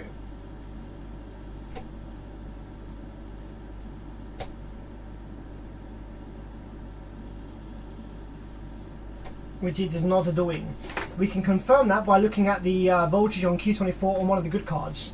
So let's flip it over and just confirm, just for sure. I think it is about 5 volts, but let's just confirm what should actually be there on one of the good cards. So let's flip this over and have a cheeky read of Q24 on one of the good cards.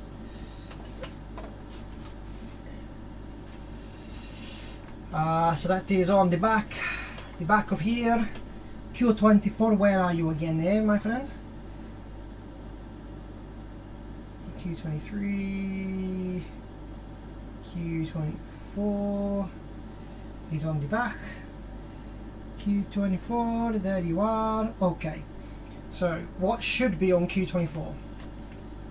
Let's have a look. On the base of Q24, I think it should be 5 volts. Let's have a look. Starts off at 1.3 and boop, yeah, pumps up to 5.4. So that's what we should have. And that did actually appear on the bad card for a fraction, for a small moment when we first powered it up. So whatever it is like intermittent. Where did you get the MTX schematic? Can't even remember now actually. I think someone maybe added it as a file to an amplifier repair group that I'm part of, maybe?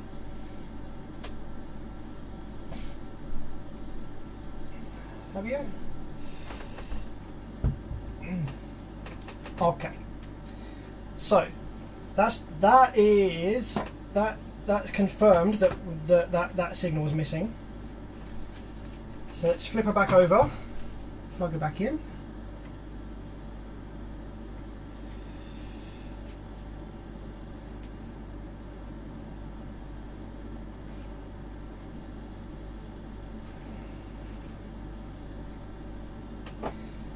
Let's power it up again, just to see what happens this time. Like, it seems like if I power it off and leave it for a bit, I get the voltages where they're supposed to be. So in Q24 we should have 1.3 bump up to 5.4.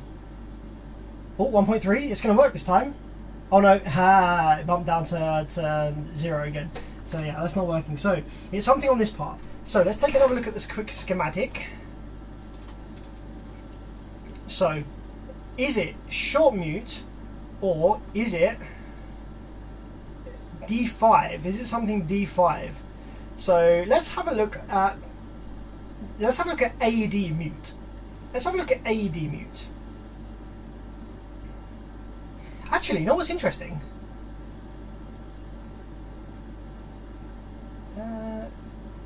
Plus 10 BY.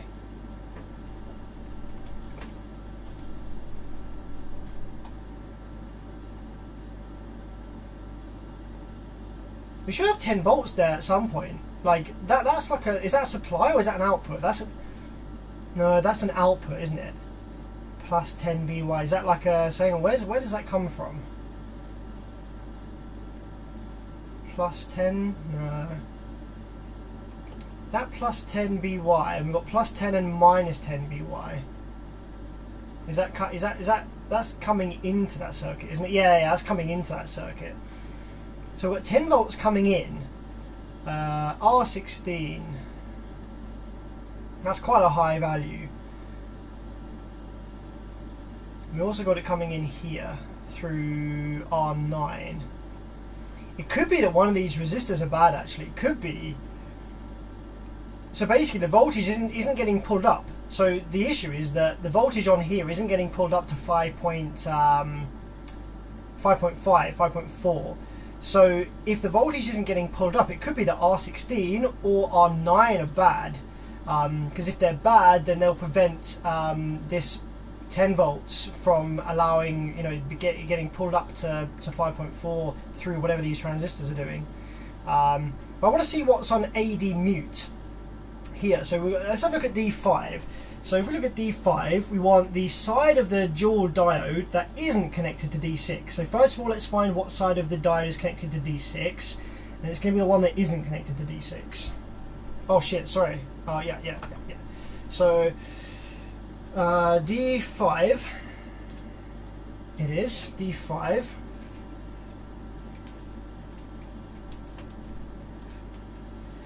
D5 is here. So it was it's whatever one isn't connected to D6, right? Was that what? Yeah, D6 is Zener. So which one's connected to D6? Is it this pin here? Yep. So one of these pins is connected to D6. One of these pins is connected to Q24. So it's this one. This pin right here of D5 is going to be AD mute, logic level signal. So let's see what that is.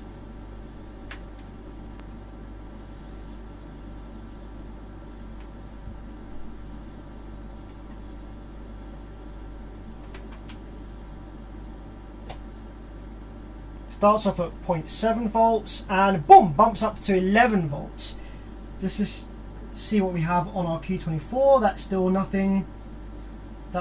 So yeah, AD mute bumps up from 0.7, boom, all the way up to 11.16. I imagine that is correct. I imagine that is going to be what's supposed to be there.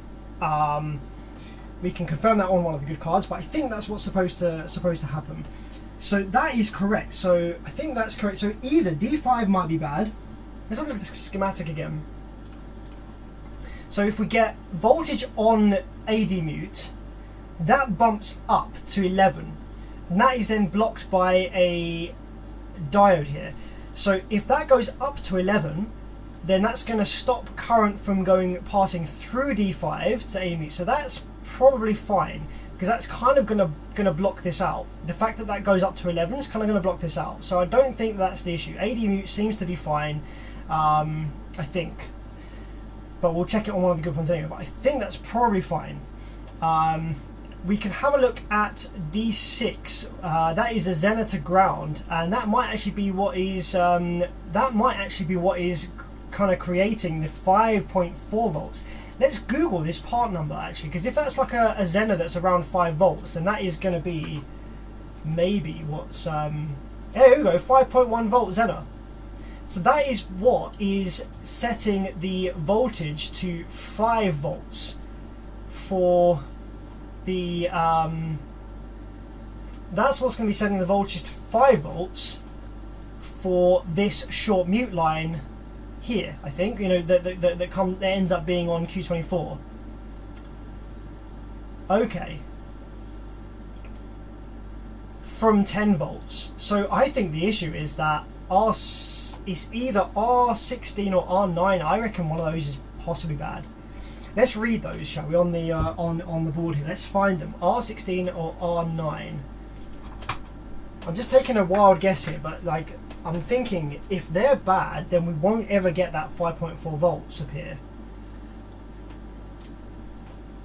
I bet they're going to be fine though. I don't think this is it, but I need to check it. R16 and R9. Where are you, my friend? Right, here's R9. We have, what's it supposed to be? 2.21k.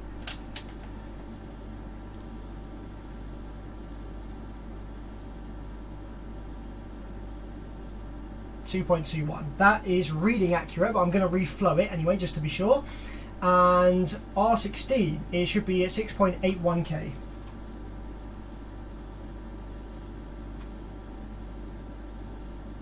Okay, we're reading 4.13, probably some other parallel components on the board as well. But what I'm going to do is I'm going to reflow these resistor pads just to see you know, just to check that they're all good. Let's get the hot air gun. Let's get a bit of flux on there, just in case any of those solders cracked on there. R9, R16. Let's just reflow those two there, because we are sometimes getting this board. Sometimes this board works, doesn't it? So it's either going to be like a bad solder connection or something, or a semiconductor part that's like on its way out.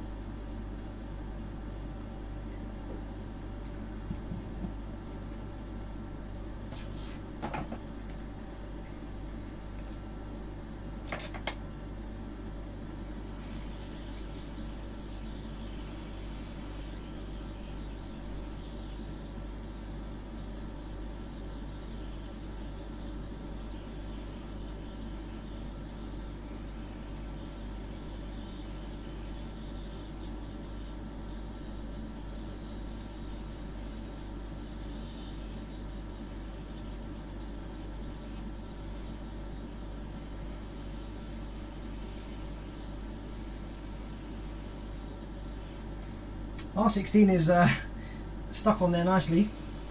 R9 has reflowed already. There we go. And I'm also just going to give D5 a little reflow. It looks good, but might as well, seeing as we have the board a little bit heated. Just going to reflow a couple of these bits over here. I think this one goes to ground, so we're going to have a pretty beefy trace on it, I think. Oh, there.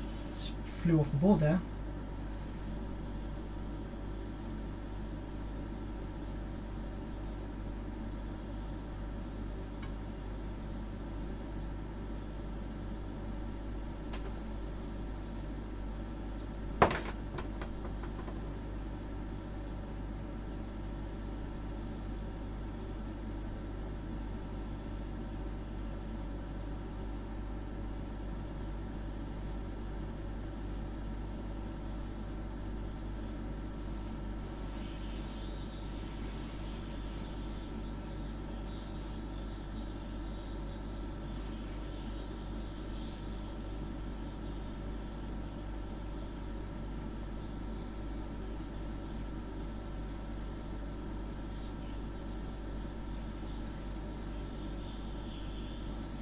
Okay, let's let that cool down for a minute. Now what's going to be interesting as well is that the board is now kind of hot, so if there's any silicon components that are kind of like dodgy, that are sometimes working, sometimes not, applying heat can make them work briefly until they cool down again. So we're just going to wait for this to cool down a bit because it's very hot just now, but while it's still warm, we're going to power it up just to see if reflowing any of those components changes how this is operating at all.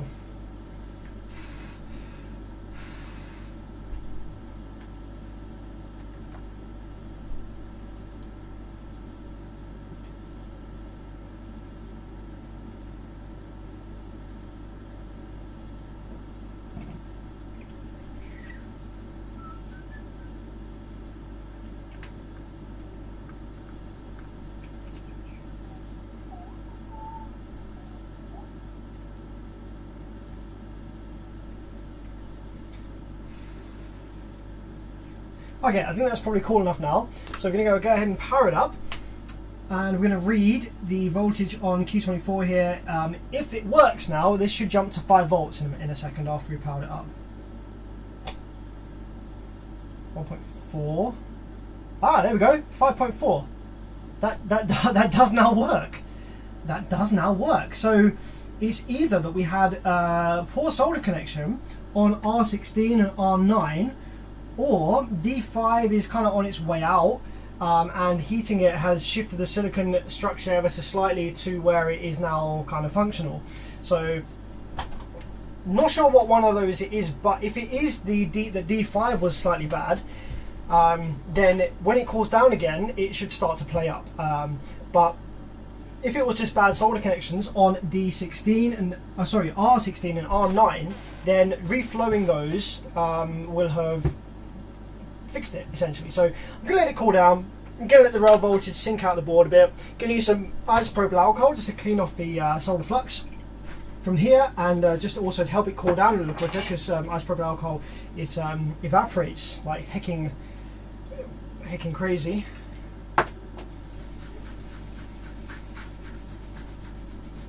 And cool stuff down nice easy. Let's see. Nemets89 says, "Told you." What did you guess this was the issue all along? So look, I haven't really been checking out the live chat too much. Bevis, try to heat up the failed driver board slightly. If it's a bad connection, could be for a short period of time, disappear. Yeah, absolutely. That's my thinking as well.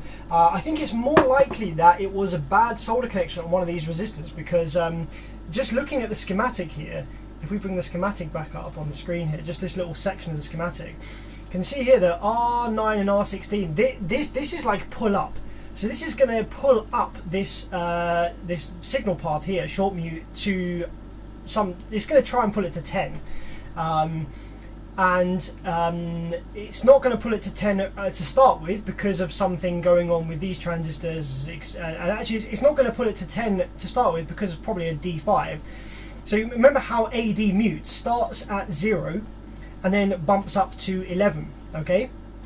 So when AD mute is at 0 and we have 10 volts on plus 10 BY, then we have 10 volts there.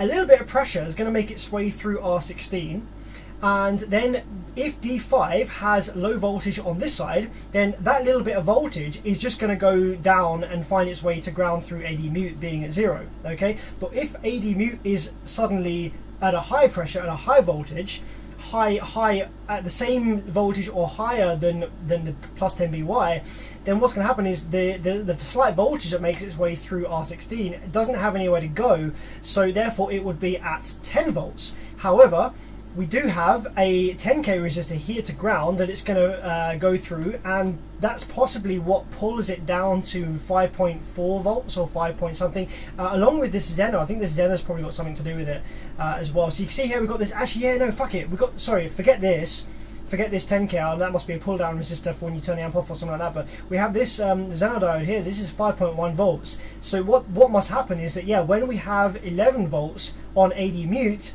that stops the voltage from sinking its way down through D5 through this diode here.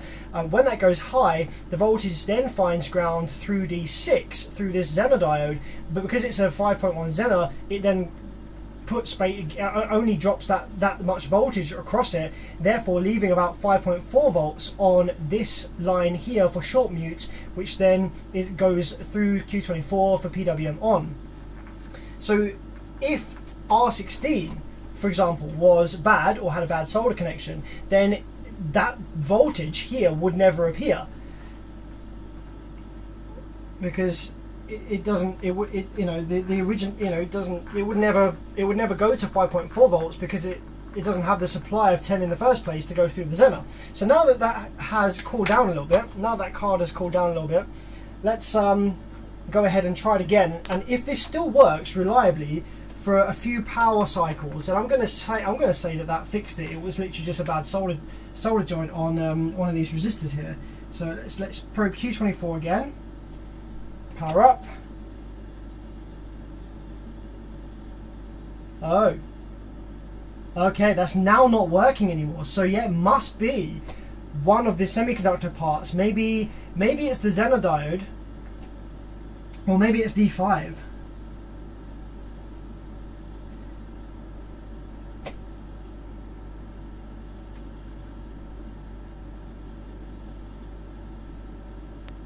You know what I'm going to do? Let's apply some gentle heat to the board and see if it suddenly starts coming back to life again. I'll apply some gentle heat around this area here and power it up again. Ah, yeah, look, it's just started to work again now. Is it? No, not yet, not yet. It looked like it was going to.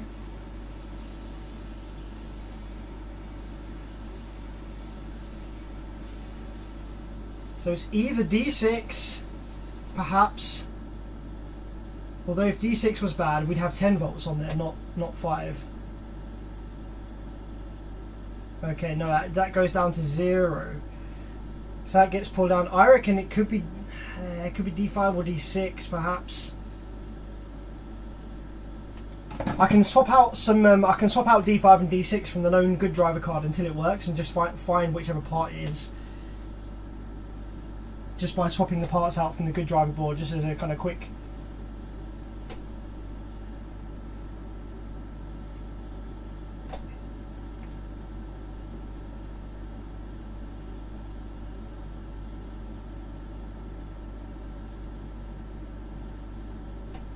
So on R9 we have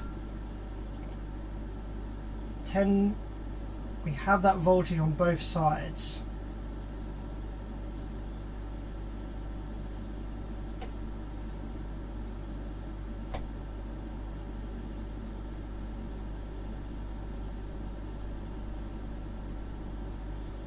D5 we have 11.1.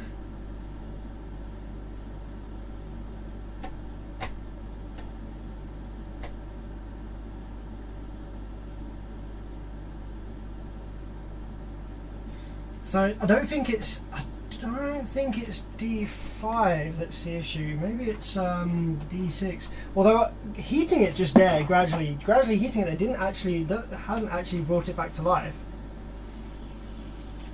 What the fuck?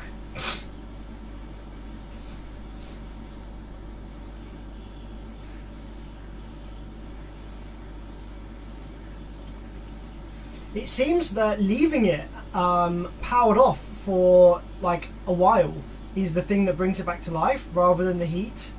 Right, that's quite a bit of heat on there now.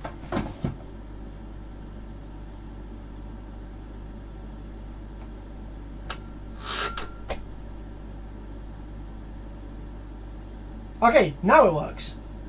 So I applied a fair bit of heat to it there, but the rail voltage had definitely sunk down by quite a bit. Right, powered off, let's power it back on again. Okay, now it doesn't work. So it worked then, now it doesn't. Wow. So yeah, the only solution is that it surely must be D5 or D6. It must be.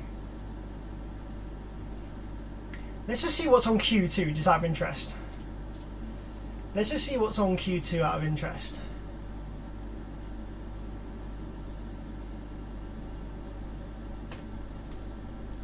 Where's Q2? Is that on this side of the board? Q3, Q9, Q11, Q18, Q4, Q5. Oh, there's Q2. Okay, let's have a look at what's on Q2, just out of interest.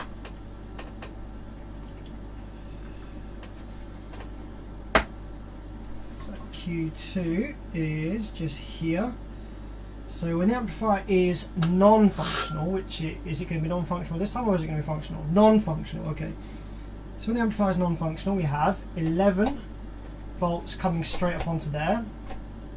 We have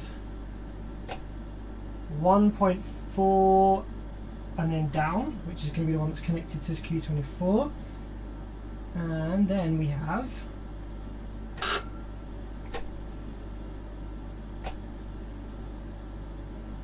0.9 down to 2.4. 0.2, sorry.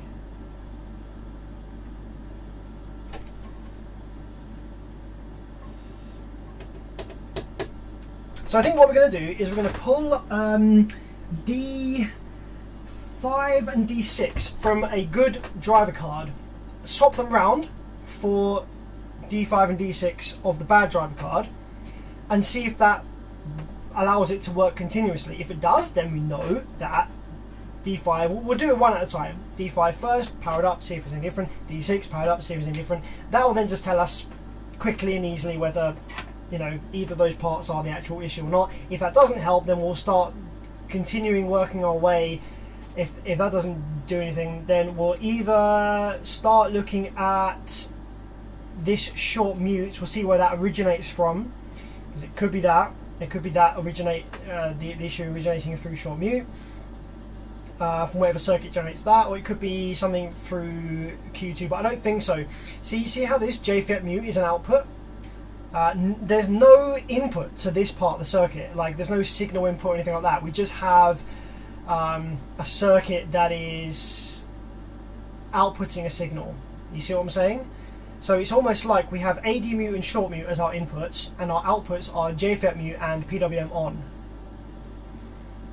So I don't think that our issue is going to be Q2, Q3, anything around here. I think our issue is either going to be D5, D6. We already found that AD mute is functioning as intended. It could also be D15, I think. Where was D15? D15 just goes to ground through diode and resistor, so I don't think it's that. I think the issue is going to be either short mute, D5 or D6. So let's start off by swapping out D5 and D6 with known working.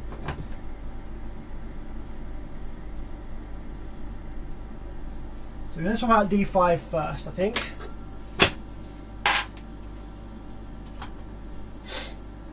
Yo, 5. Thanks, Condone for the 5. 2 subs in the trunk, put another in the back seat. Nothing I could do could ever make the 3 subs louder than the 2. Depending on the phase and delay, I got -1 to -25 dB. So yeah, that would be because your subs are playing into different node points on the standing wave that wants to build in your cabin.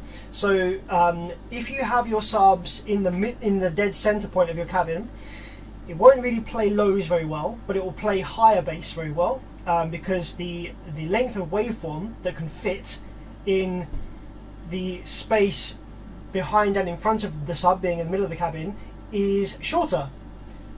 Whereas if you have your sub right at the back of the vehicle, then the waveform that can fit inside the cabin from the subwoofer to where you're, to the other side is longer. It's like twice the length. So having subs at the back and then putting one kind of in the middle of the cabin, you're never going to be able to kind of improve on any one of those frequencies, because they're both going to be the standing waves that can build from each of those positions are going to be different. So that does kind of make sense. Although I would have thought that you could get a little bit of a gain by shifting the phase and delay around enough that you could actually get a bit of a gain. But I don't know. You said that you tried it all, but I would have thought that with enough delay, maybe you just didn't. Maybe you're only using the phase adjustment on the amp, perhaps. Or you said you were using delay, so I don't know. I would have thought that you could get at least a bit of a gain at one frequency, but then when you play another one, it might be a loss. So either way, it's not going to sound good.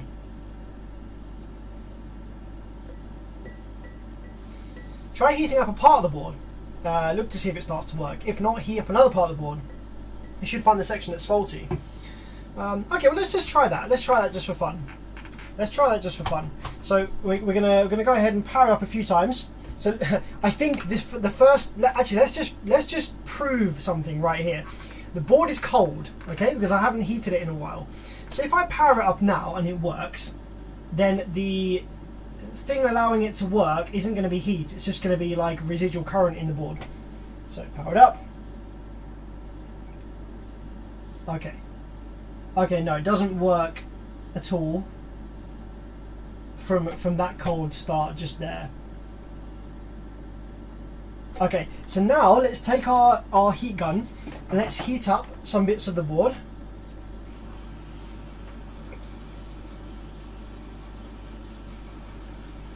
Let's heat up this side where the op amps are actually first.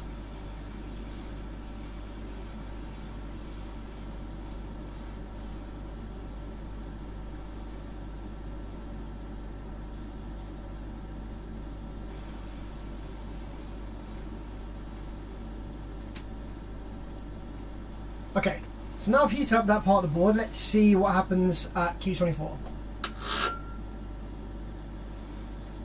Oh, it does. It just suddenly came to life. Is it going to come to life reliably? Oh shit, it does. What the heck? I was heating up this part of the board over here. Oh, no, not working now.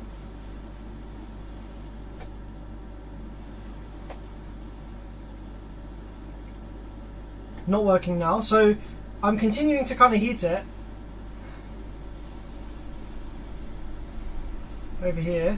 So I'm heating the op amp kind of area. No, not working there.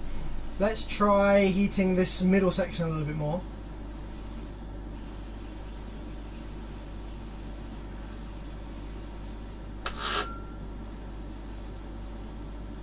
Not working again.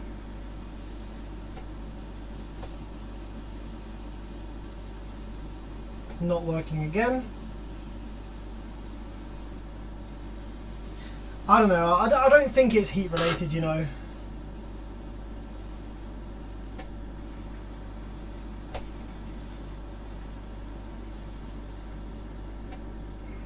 Let's remove the hot air now. Let it cool down a little bit.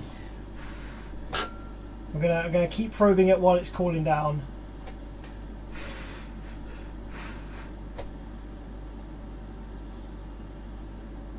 Nope. Nope.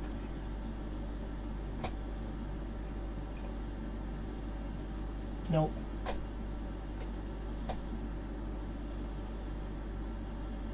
Nope.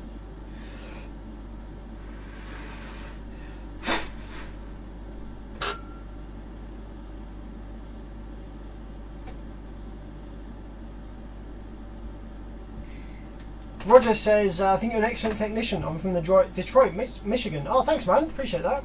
I'm not that great. I'm just kind of like somewhat okay at troubleshooting. I don't really know what I'm doing most of the time. Alright, so let's continue with our original plan then, just to swap out D5 and D6 from the bad card with the known working card. Let's see how easy it is to access. So D5 and D6 are on the back of the card, which is the easiest one to access is going to be this middle one here.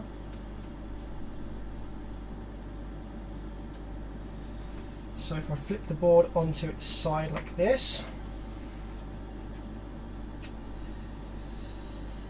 there we go. So we just need to get our flux in there. D5. So I'm going to swap out D5 first. Let's just take it one step at a time. Sorry to hold that up.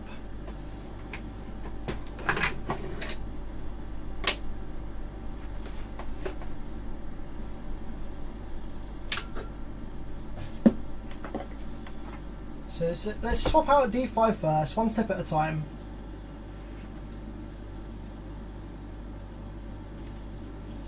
And then see if that makes any difference, and if it doesn't, then we'll swap out D6, and if that doesn't make any difference, we'll continue troubleshooting further.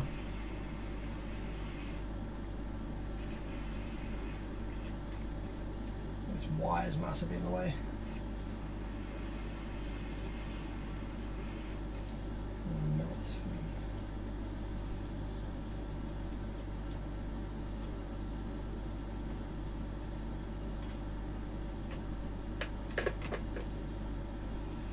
There we go.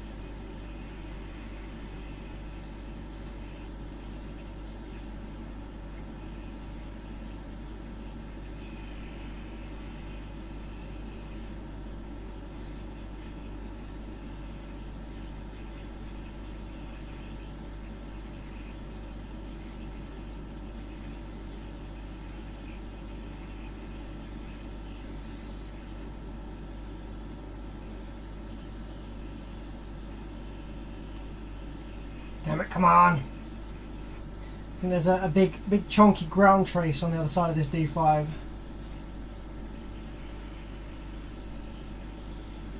Because I can't quite get my hot air gun around the other side of the diode, so I'm just going to have to blow it from this side now. I think it's taken a while to get melted. There we go. Okay, right, so that's all good D5. Stay there. Stay there for me. Okay. Let's take our bad D5, which is on this board here.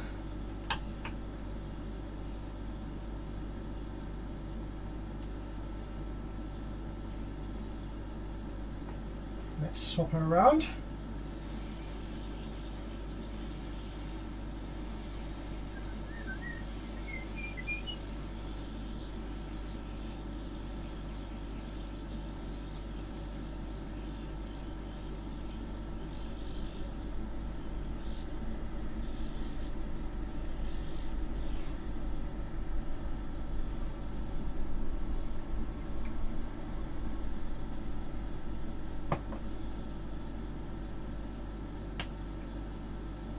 That's our potentially bad D5, but like I say, we don't know if it is actually bad or not. These tweezers are slightly magnetic and it's very frustrating. Note to tweezer makers, don't make them magnetic. Very annoying. I'm not sure where my other good ones are that aren't magnetic.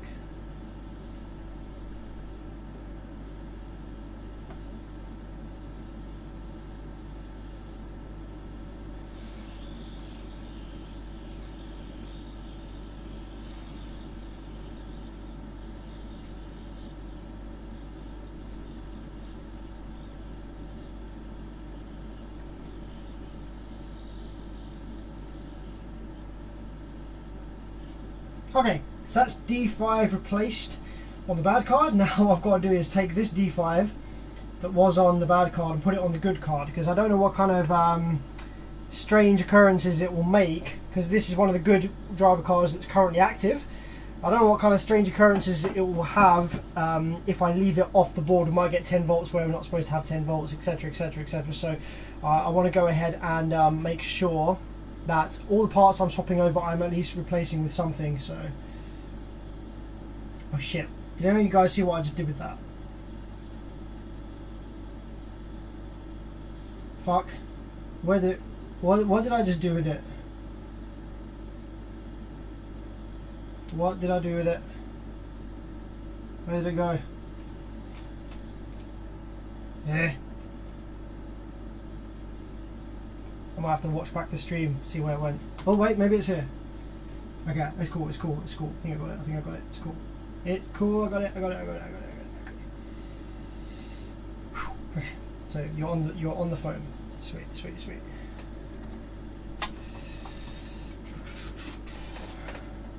Just going to refresh the solder on the pads for D5 on the good card so that it's easier to solder to with some nice fresh 6040.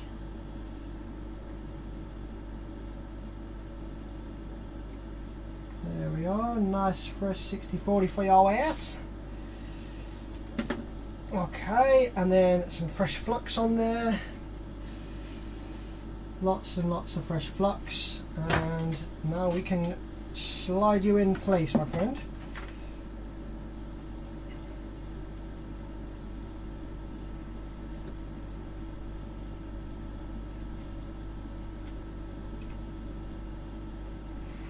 Ah! It pinged out my tweezers. I hate this shit, man. Fuck's sake. Don't ping out the tweezers. Lucky that it landed somewhere where I saw it. Oh, come on. Right. Where the fuck are my good tweezers? These are the shit ones. Gotta find my good tweezers for this.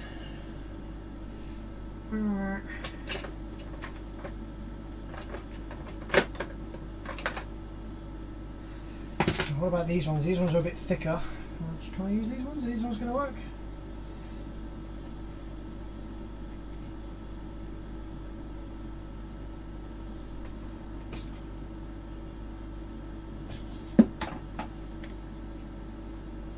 You could even leave D5 out to force current through the Zen. I don't know. I don't want to. See, I don't want to do that because at the end of the day, they need to be in place. So if D5 is the issue, then it's fine. I can just remove it again. But if it's not the issue, then at least it's back in the board. You know, I want to put it back in. I kind of understand that I could leave it out, but Man wants to put it back in. You know.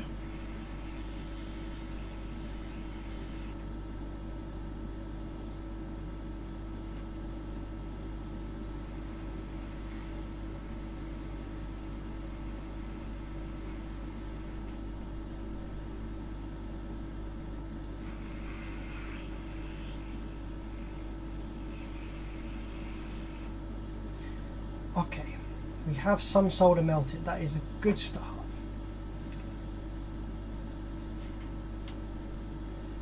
Don't know what's happened to the flux. Seems to have all just vanished.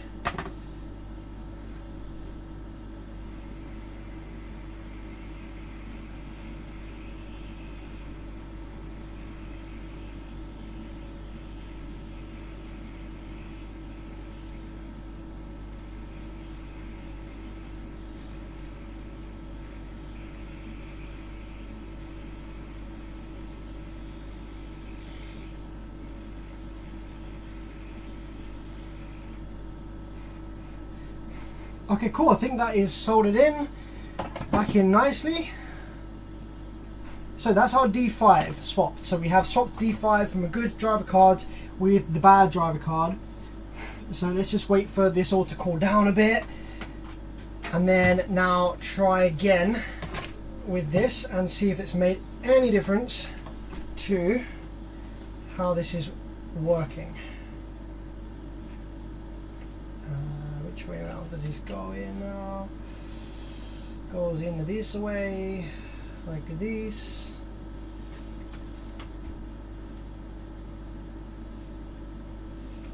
So this one goes in here, with the blue there.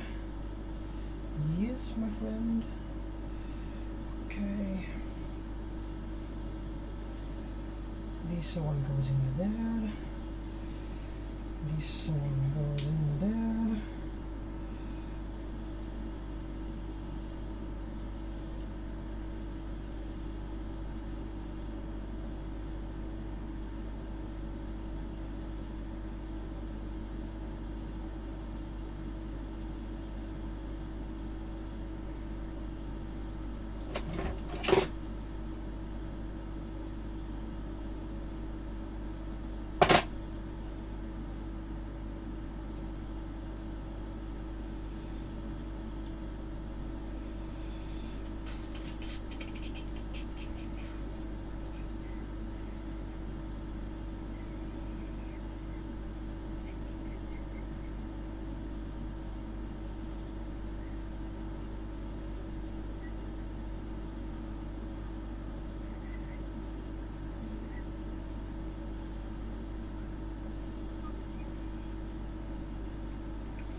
Okay.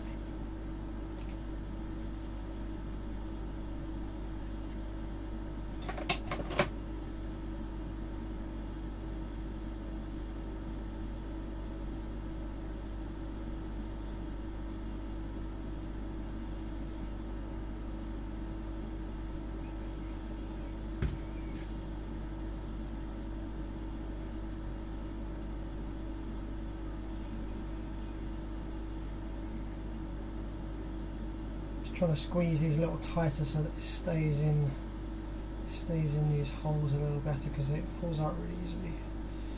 Okay, there we go. Nice, nice, nice. Okay. Okay. So D5 swapped.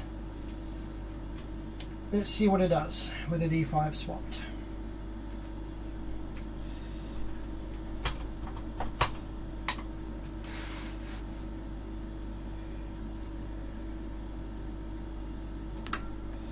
So D5, let's check on Q24. We should end up at 5.4 volts. Shit, we don't have anything there.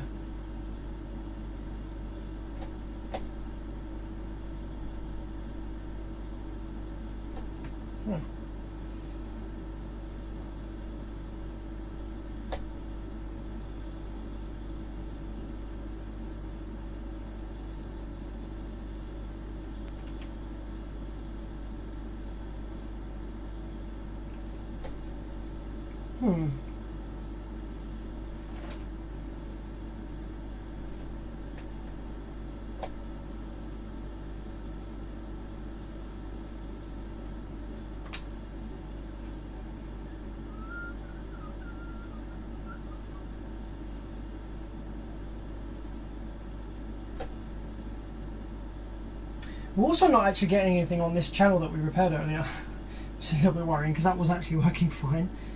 Not getting any switching there. What are we doing? Pin 3 was it? I think maybe.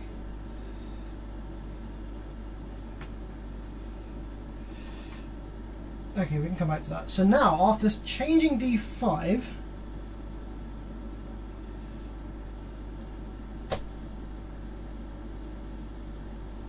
okay, so it works now, and now not. You see that?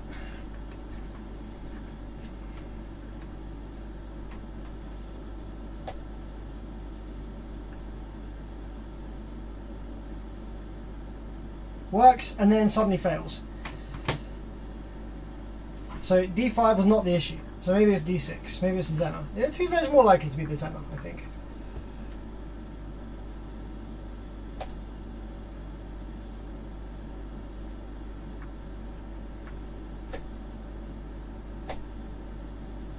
You should put it the right way. Well, it's an SOT23, so I can't put it in the wrong way. Because it's a 3-pin, it's an SOT23, so it's a triangle. It's a 3-pin. I can't put it in the wrong way.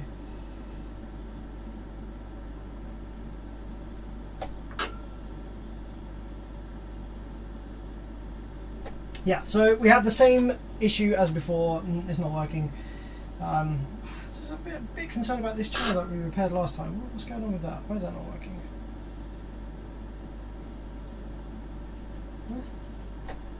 Do we have PWM on input of that one?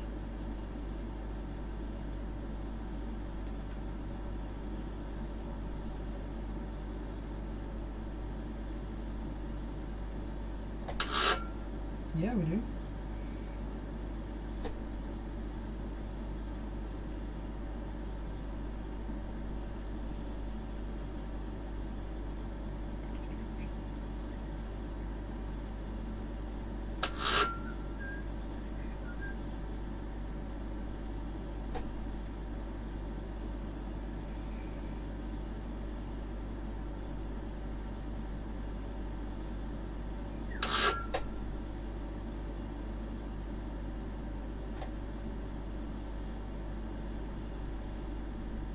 Oh my god, we have the same... What the fuck? The same issue is happening on the channel that we repaired. What? Hang on. Wait, what the fuck? Right, guys, this channel that we repaired before is now also not giving the activation signal.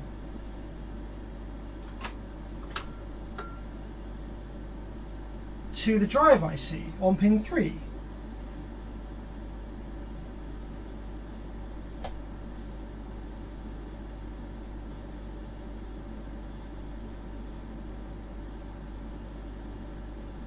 Eh? What? Now you might be thinking, oh, that was the D5 that I just changed, but it wasn't. I think I put it in a different card, didn't I? What was the D5 that I just changed?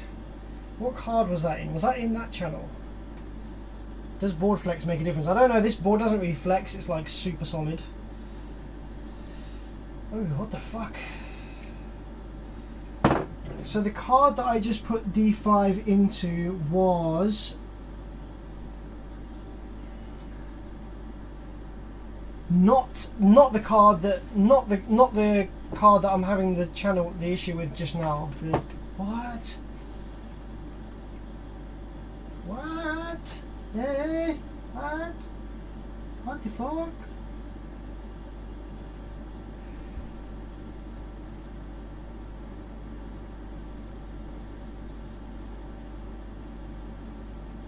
I'm getting a bit bamboozled now.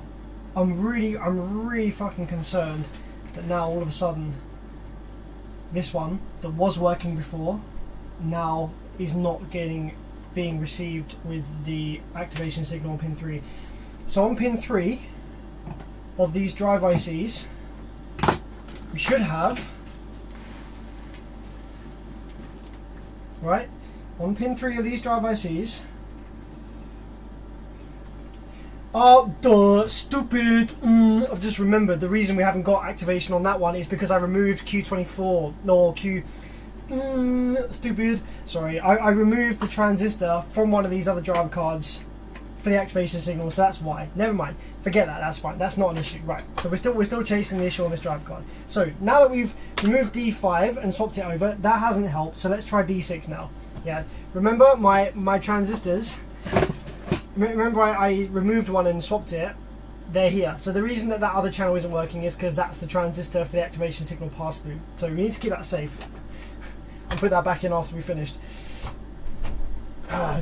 Forgetting the shit that I've done. Right, so we need to remove D6 now and swap D6 over. So D6 is just there. Make sure the voltage has disappeared from the rails. It has. Okay. Let's get some flux. Let's swap D6, which is the Zener. The Zener.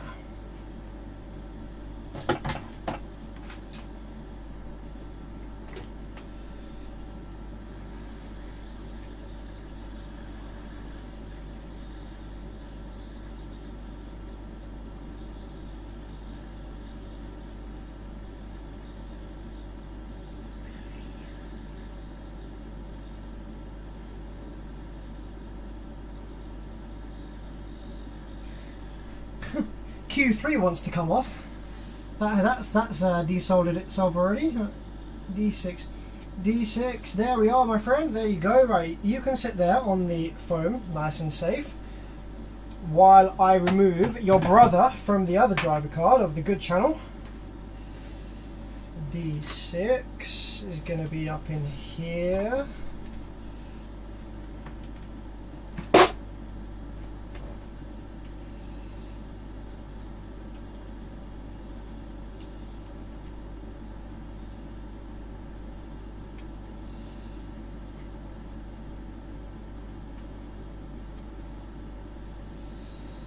There it is. It's a little closer to the top actually, so it makes it a little easier to remove. D6.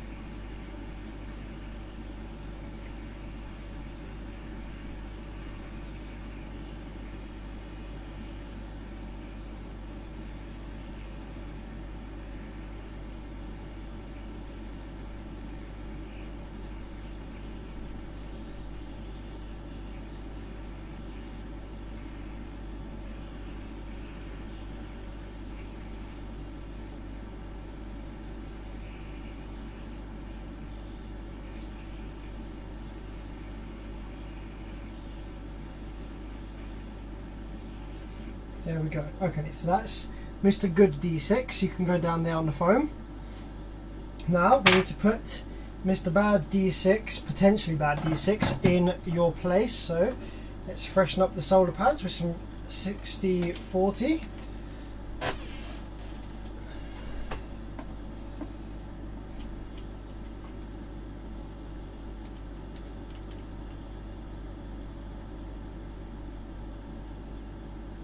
There we are. Fresh old 60/40. Bibbly bubbly bub.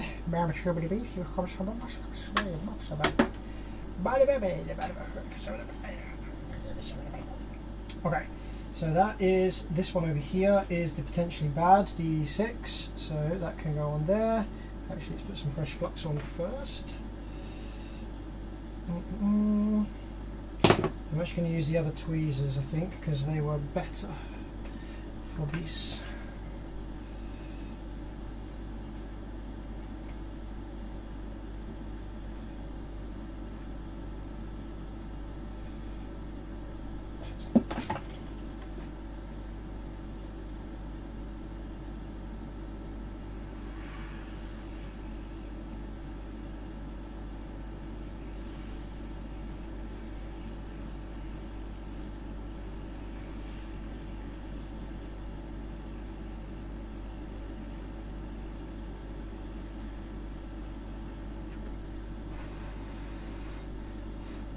There we go.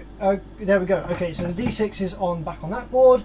So now I just need to put the possibly good D6 onto our bad board.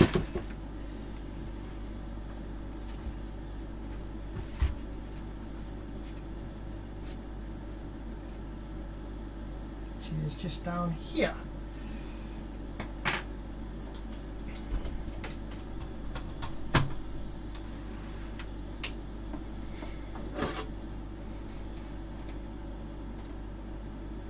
What do you reckon, guys? Do you think it's going to be D6 is the issue, or do you think it's going to be further down the path? What do you reckon? Do you reckon that's going to be the solution, D6? I've got a funky feeling there's not. I got a sneaky suspicion that this isn't going to be the solution. Like, I hope it is. Don't get me wrong, but I got a sneaky suspicion that is not going to be the solution. Care with the position of that diode. It's like I say, it's an SOT23, so I can't really do it wrong. Like, you know what I mean? It's a 3-pin, so I can't really go wrong with its positioning.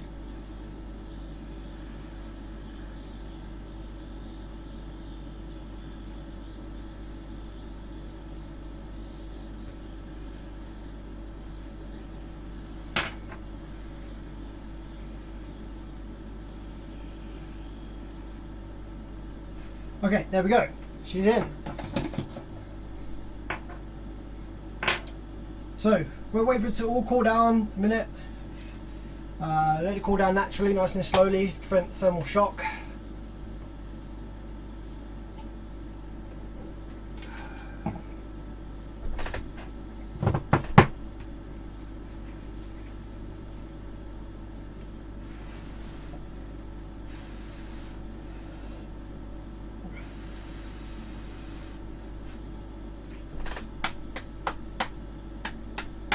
Now remember, it does sometimes work when you first power it up. So if I power it up now and it works, that's cool, but we're going to have to power cycle it and make sure that it continues to work every time we turn it off and on.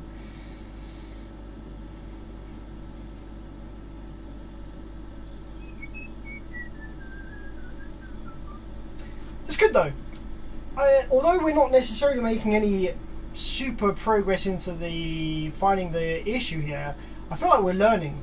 You know, I feel like this is good. I feel like this is good good way to spend your time in troubleshooting this kind of issue, this kind of circuit. Yeah, it teaches you a lot about how these kind of things work and stuff. So even if we are taking a while to find the issue, I feel like this is good knowledge and stuff. So I'm not too pissed about this taking a long time. Here's what it is. All right. Okay, I think we're cooled down enough now, so let's go ahead, fire it back up, and see if we get constant reliable operation now that we have swapped D5 and D6. So D6 is the one we just swapped, so it's probe Q24, we're looking for a jump to 5 volts. Okay, so the first power up might work, because that tends to be what happens in the past.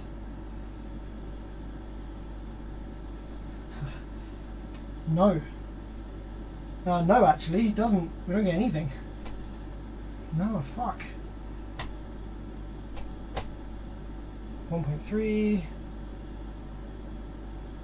No, it's doing the exact same thing that it's been doing this whole time. It's not that. It starts off at 1.4. And it should jump to 5, but instead it jumps down to 0.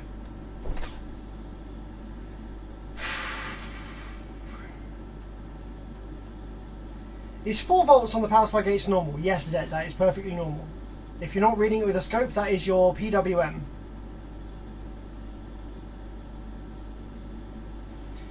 If the amp works, don't look at the power supply section, that's fine. If the amp works but very low volume, even with the gain on full, then your issue is either in the preamp section of the amplifier, or it's just you're not feeding enough signal or something.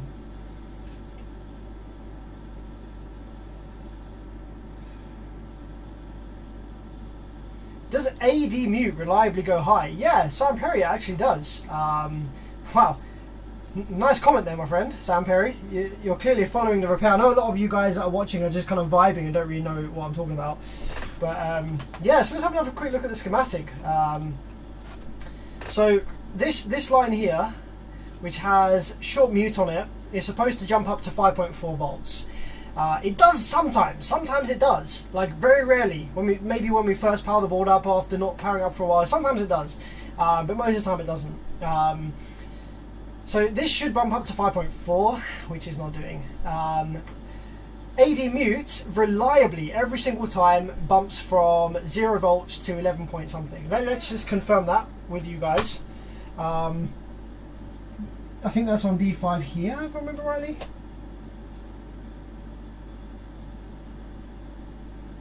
Yeah, so you see that there. So AD mute reliably bumps up to 11.22, which it should do, but on Q24 we don't have our 5 volts that we should. So AD mute is working as intended.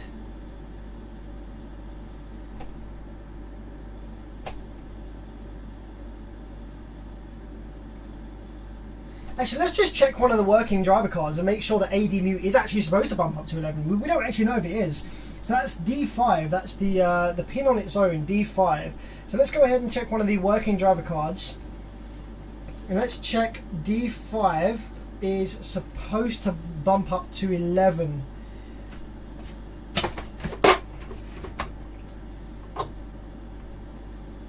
So here we go. Working driver card. Let's just check.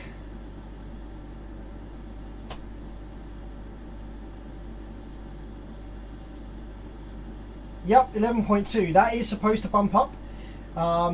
It's doing so on this driver card, and it's also doing so on this driver card, I think.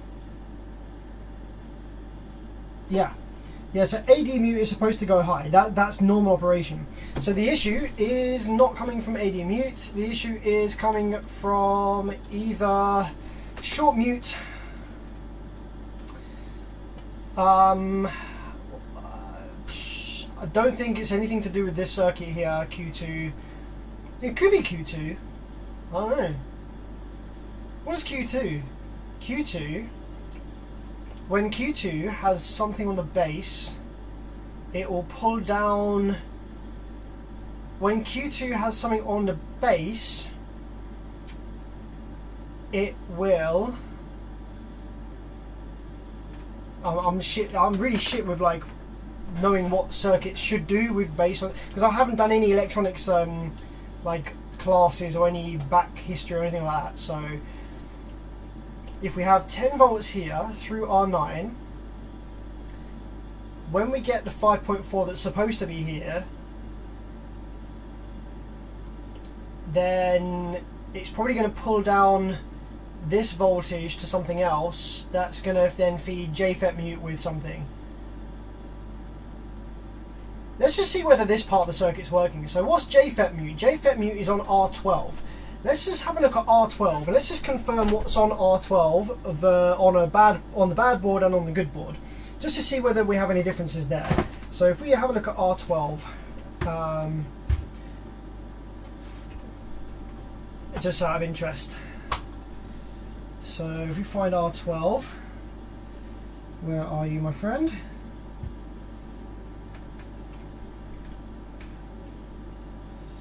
R9, R16,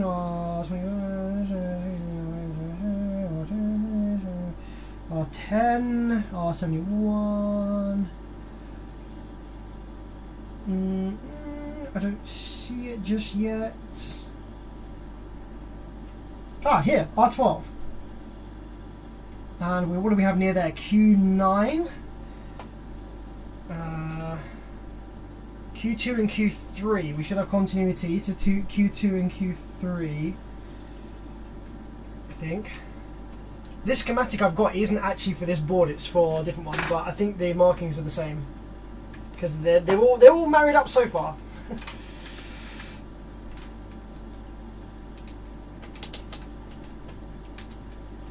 Q2 and well, oh sorry, no, what is it? R12 should have continuity to Q3.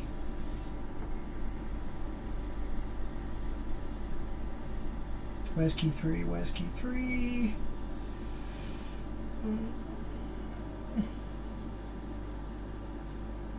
Here's Q3, okay.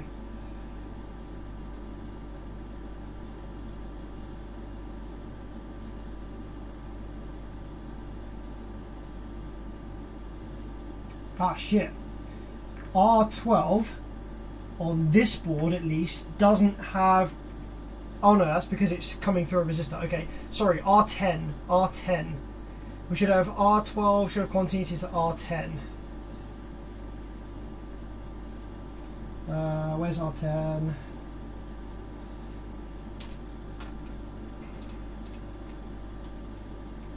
R10, that's R12, R9, R8, R81, R44, R28, R19. Oh, here's R10. Oh, you know what? R10 looks a little bit funky actually. I wonder that's because I've been reflowing stuff, but let's just have a quick check. R10 and R12. Yeah, we have continuity to R10, R12. I'm actually just going to go ahead and reflow R10 because it looks a little bit funky. I'm going to whack some solder paste on there.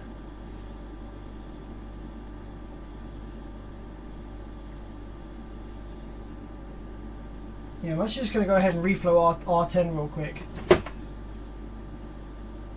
Because the solder joint on R10 does look a little bit jank, a little bit funk.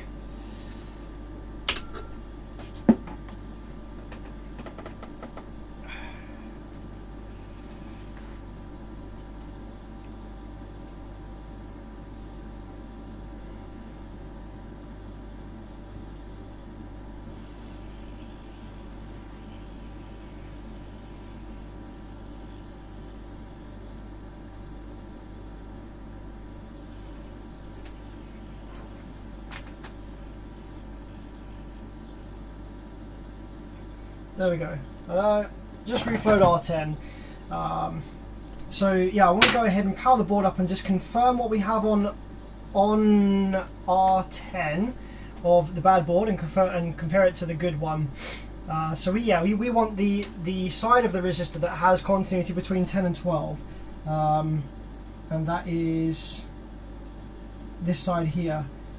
The side closest to me of R10 and the side furthest from me of R12. Okay.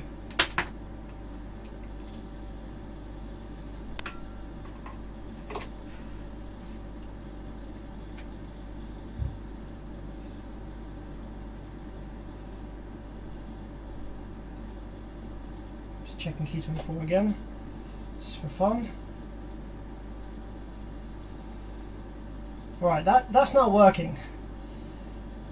This board now works on the first power up, but that does happen sometimes, so let's just check second power up.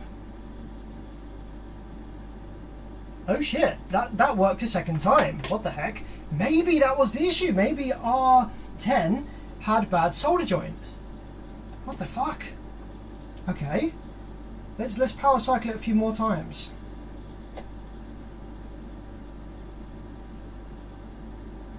Ah, no, it's gone again. Fuck. Oh my god. I really thought we had it. Why does it work a couple of times and then not? What the fuck?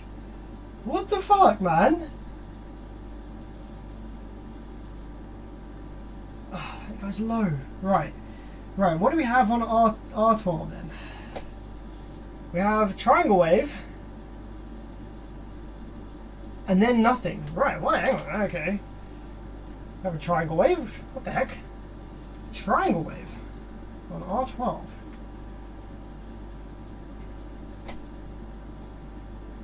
Maybe it's some noise of some kind. Triangle wave and then it goes to nothing. So it starts off as a tiny little triangle wave and then goes to nothing.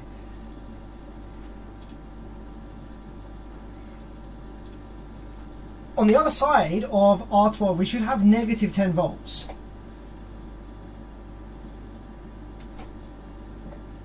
I'm just going to confirm that. Negative, yeah, negative 10.9.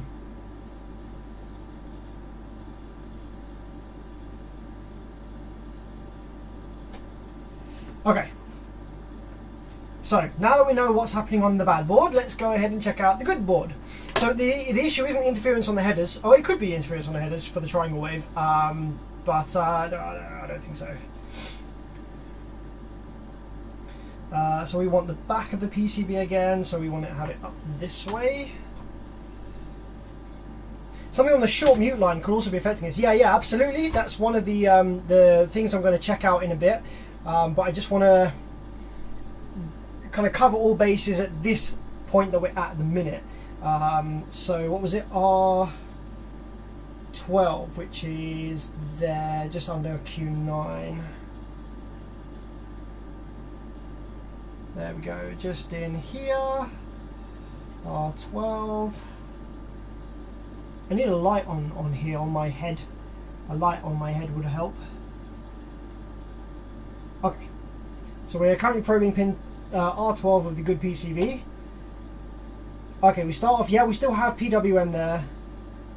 Oh, and then it bumps up to 11.09. Okay, yeah, so it does it. Oh, so on the good board, it bumps up to 11.09. That's what it should do. So it should bump up to 11.09. Let's take a quick look at the schematic. So for that if that's going to bump up to 11.09, see, we don't have any Zener diode on this side of the board. So when this goes to 5.4 volts, that's going to allow current to flow through from plus 10 here to through here. Yeah. So that's going to be coming probably from here. So yeah, when 5.4 volts appears on this line, it activates and it passes through 10 volts through to R12 here, by the looks of it. I can check that by checking the other side of R10 actually. If I find where R10 was again. Where was it? Here it is. So let's just probe either side of R10. See what's on either side of R10.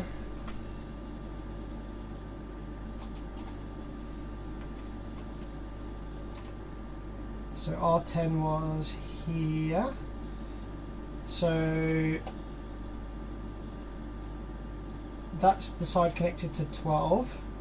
On the other side of R10 we have 11.09. On the other side we have 11.1.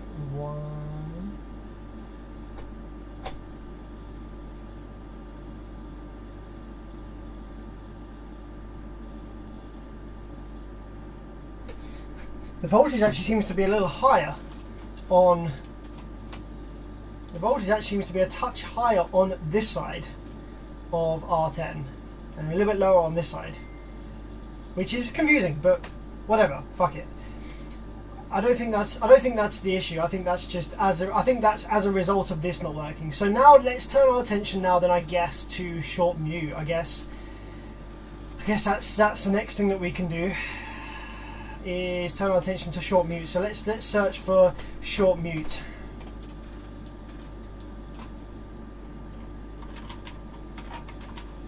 Short mute. So we know that AD mute is working as intended. So let's take a look at short mute.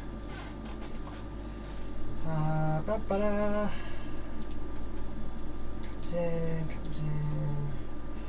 Okay.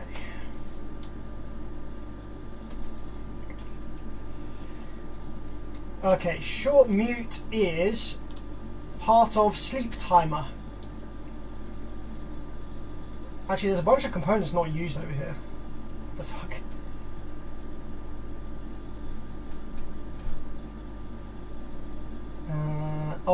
That's because it might not be used on this schematic that I've got, but on this amp it might actually be. Okay.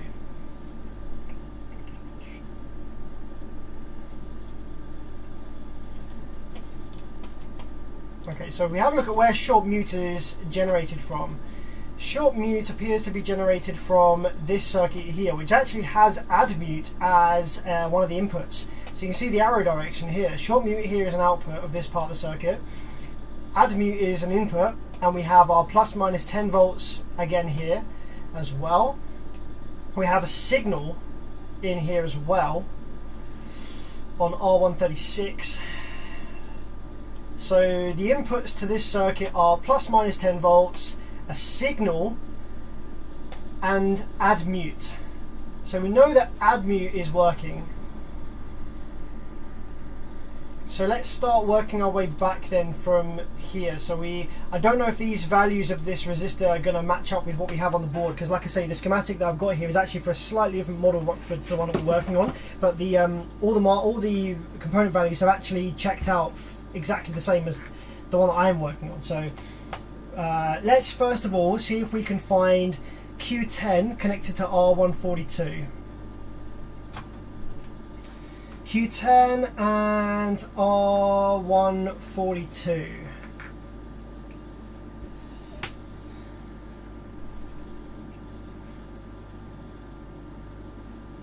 I'm going to turn off my hot air gun. Right, Q10. Right, Q10's just here. And R142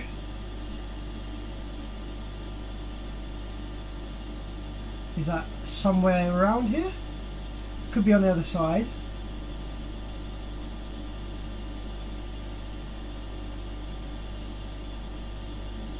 So here's Q10.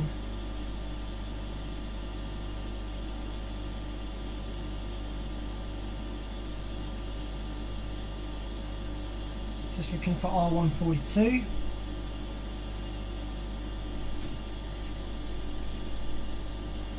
Let's have a look on the other side.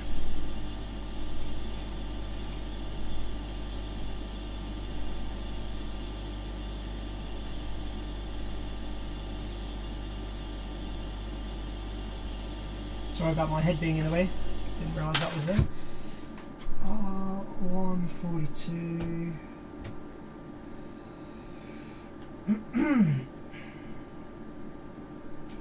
If you see it, give me a shout.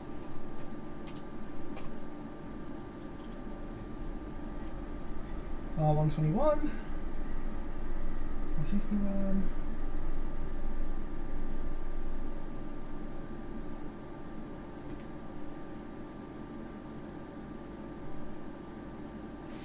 Let me just use the I was going to say use the schematic to figure out where Bowsy is, but that's not going to help. R142. Where are you, my friend? There's so many fucking components on this board.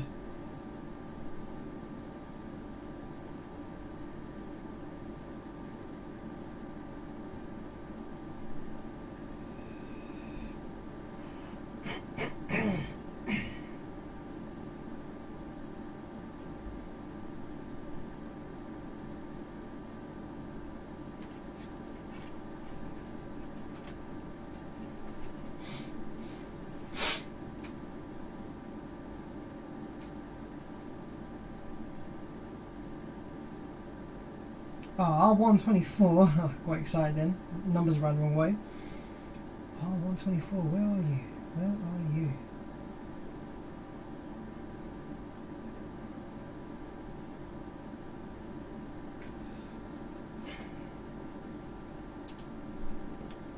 R142. Okay, I can't find that. So I found Q10, and Q10 has continuity. So it also has continuity to R14.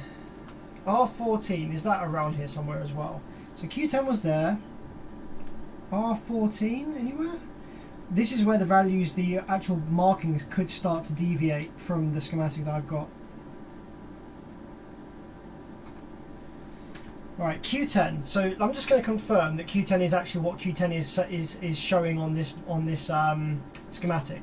So Q10 is supposed to, according to the schematic, have continuity to short mute, which is the one that's supposed to be 5.5 volts. So let's just check whether Q10 has continuity to Q24, which is the short mute path. Ah, fuck, it doesn't. So it's at this point that our adventures with this schematic might actually fall down.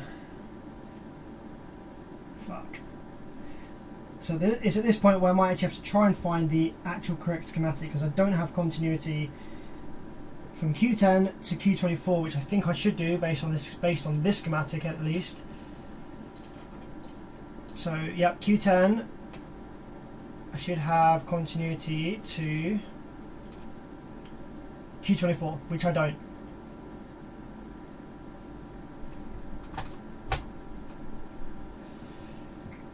Fuck. So I might need to try and grab the actual schematic. Like I asked someone very kindly for the schematic for this, which he was able to get, but whether there was just a miscommunication with what schematic it was I needed, but I didn't want to go back to him and say, oh sorry, this is the wrong one. So I decided to use the one that he had given me, which has turned out to work fine for the time being, because they have actually married up nicely, but now they're not. Now the values are starting to deviate.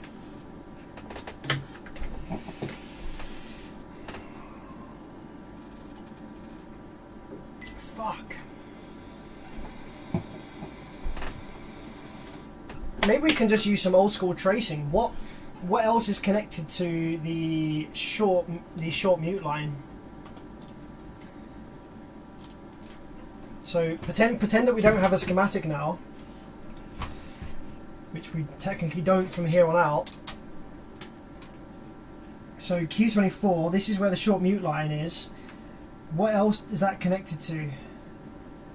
D15.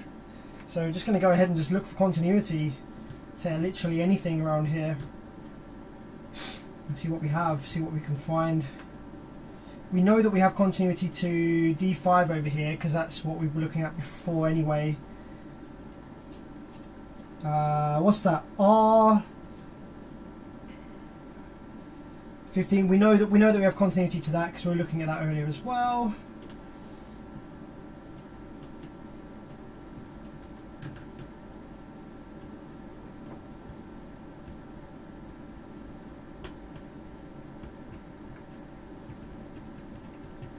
Holy shit, man! This is turning into like an absolute saga, hey?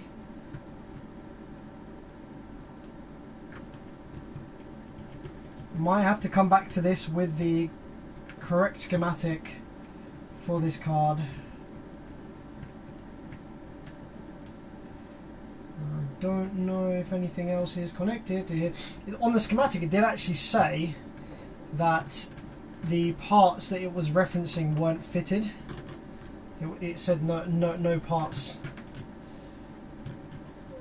I'm not finding anything else as continuity here. What I need like a metal brush that I can just brush over the board and it'll give me continuity.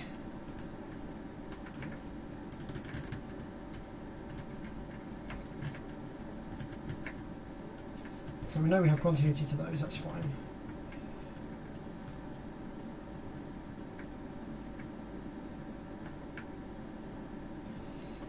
Did I try changing Q24? I think I did.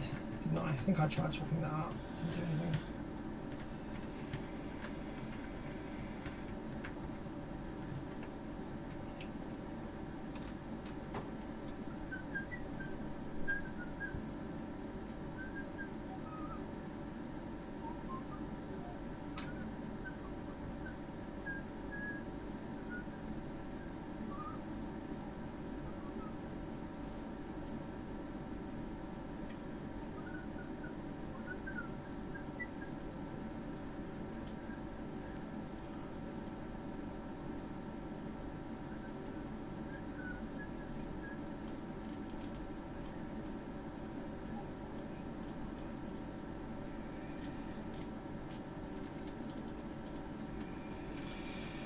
Shit, man.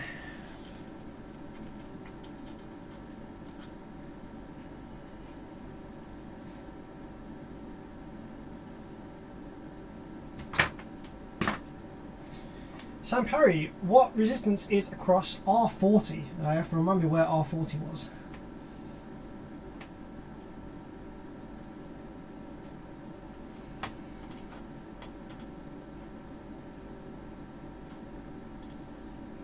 Where was R40? R44. 44.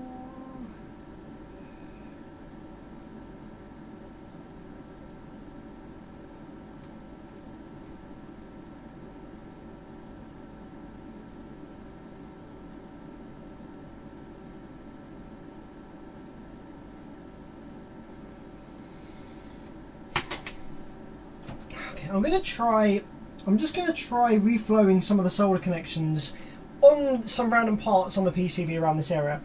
It is weird how this sometimes works and then sometimes doesn't. Do you know what I mean? Like when we first power the board up for the first maybe like the first 2 or 3 power cycles it works and then it doesn't. So it's like some component is failing after voltage has passed through it a couple of times or for a certain amount of time.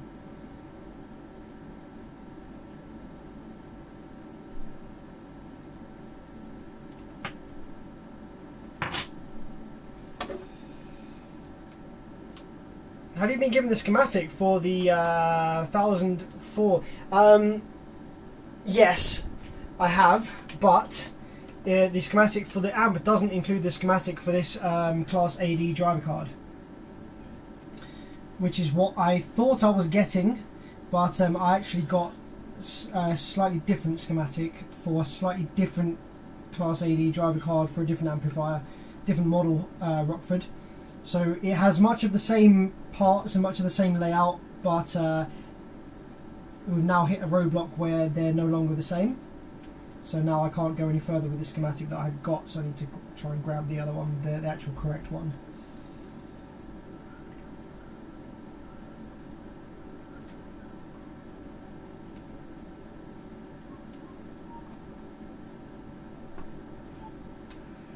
So I'm just kind of lumping a bunch of solder just on some of these connections around here that are around this part of the board, just so as a random blind kind of like thing, just because the issue that we're seeing is kind of like something you'd see with a slightly bad solder joint or something.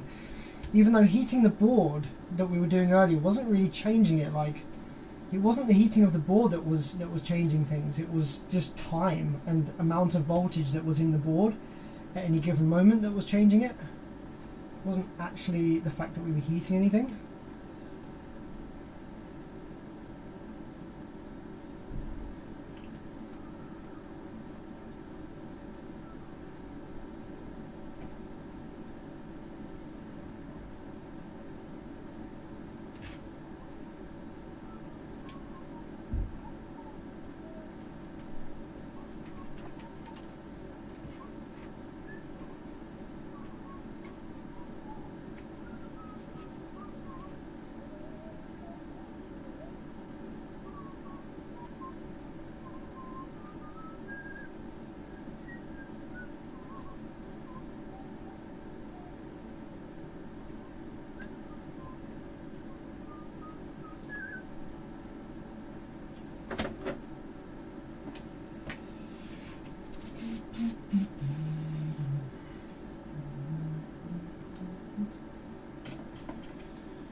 Would that hurt anything using a wire brush to find continuity? No, it wouldn't, provided you're using your multimeter. If you had a wire brush connected to one of the other probes of your multimeter, using a wire brush to find continuity of parts is actually something, I think it's something that Perry recommends on his repair guide. Actually, I think that's where I got that idea from.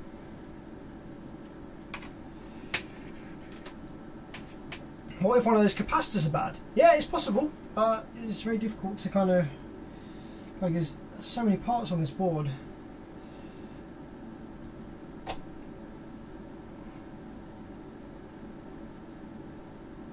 Okay, it's working this time. I'm going to leave the board powered up, 5.5 volts. See, that's working. Right, and if I power it off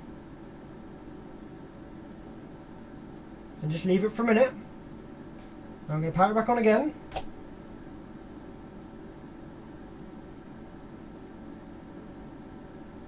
Now it's not working. You see, it works sometimes. First time just then worked. Power it back up. 1.5. Not working again. But it's, you can see on the scope screen, it like something changes. Do you know what I mean? Like when it's supposed to go to 5.5 volts, instead of going to 5.5 volts, it it drops down back to 0 again. You see this? So when you power it up, it kind of sits at 1.4, then it's supposed to go to 5, like that. That's what it's supposed to do, alright? But if I power the board off and power it on again,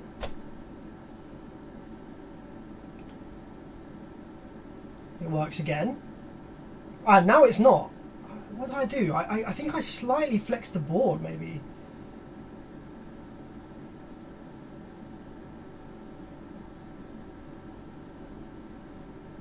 Oh, now it's working again. What the fuck?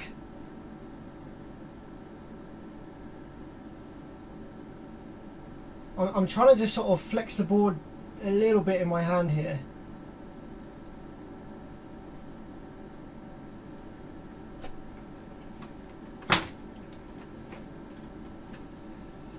Maybe it is these ribbon cables, because like as I flex the ribbon cables, it kind of like changes what it does.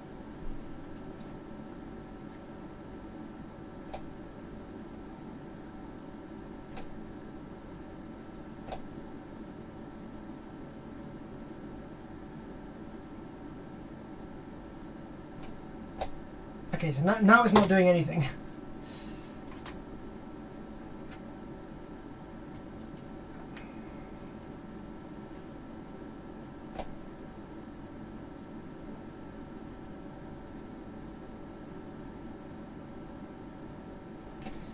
And the yellow light on the amp as well.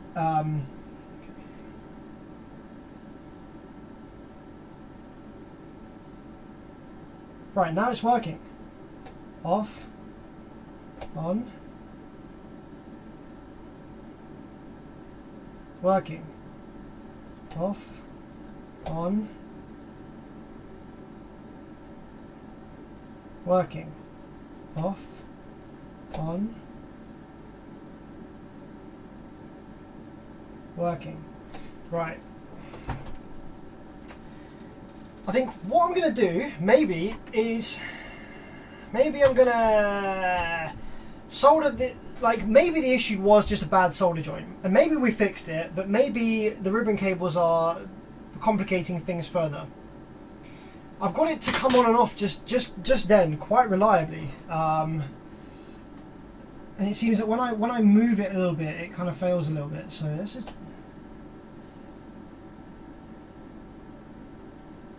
There we go. Now it's working.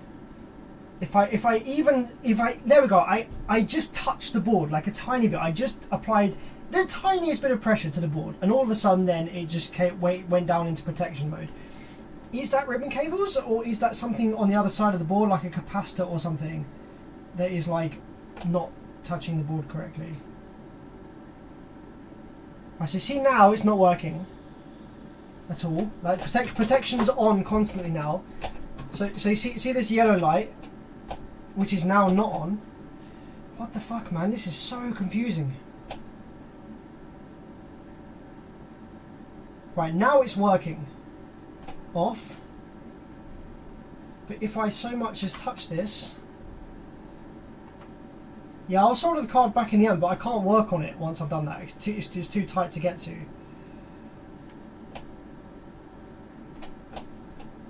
Yeah, if I so much as touch the card...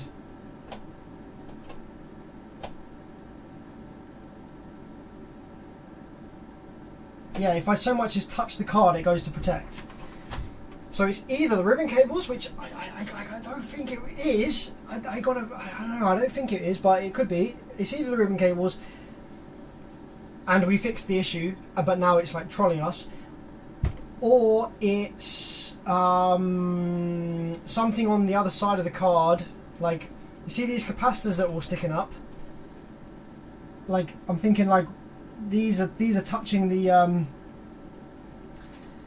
you know, these are like kind of touching the foam here on the table. So what I'm going to do is I'm going to try powering it up, and I'm going to try touching each of these capacitors to see what happens.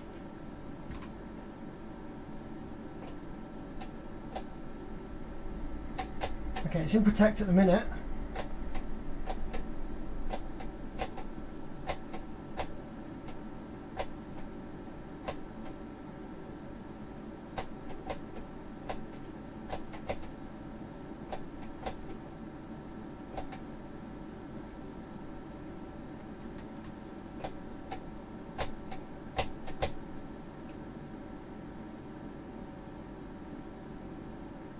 Yep, still in protect. Still in protect. Still in protect. So I'm pushing the ribbon cables in now. So if it was the ribbon cables, it should be out of protect by now. See?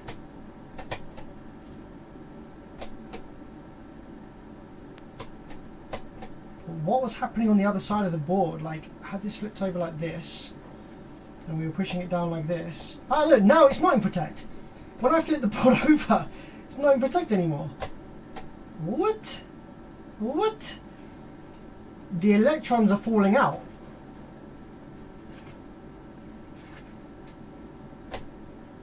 Right, it's in protect again. So it's in protect this way round. No matter what I do with the ribbon cables, it's in protect this way round. Yeah? However, if I flip it this way round,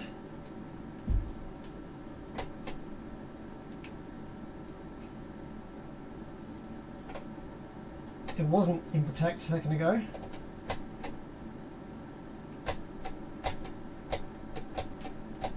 Ah, now it's not in protect. Oh, wait.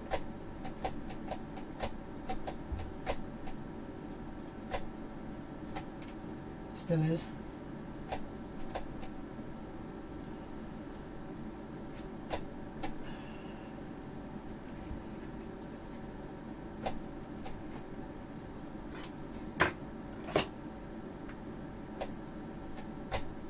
Right, yeah. So if I apply, fucking hell, this is gonna take forever to find. If I apply a small bit of pressure to the driver card here to bend the driver card slightly.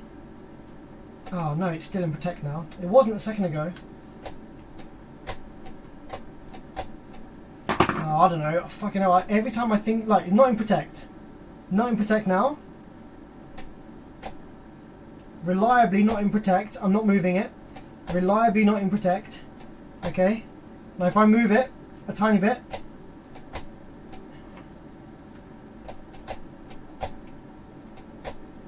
See? Now it sort of comes into protect. The protect light's kind of flickering on and off just there. Right. So what I'm going to do, I'm actually going to solder it back into the board just to completely rule out the ribbon cables being an issue. And we're going to try and flex it around a little bit while in the board. If that still causes this protect to kind of come and go, then we're going to assume that the issue is on the driver card, and I'm probably just going to bake it. I think, because fuck reflowing every single component on there. So I think we're just going to reflow the card as a whole by baking it. Yeah, see if that fixes anything. So stick with me for a minute while I desolder all the ribbon cables and solder it back into the PCB.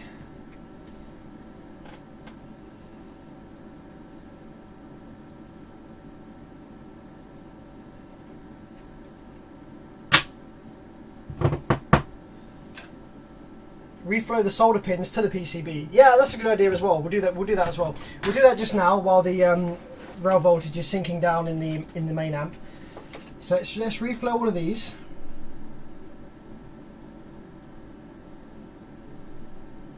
And then once I've done that, I do really need to go.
Okay, that's reflowed those. Our rail voltage should now have dissipated from the main board.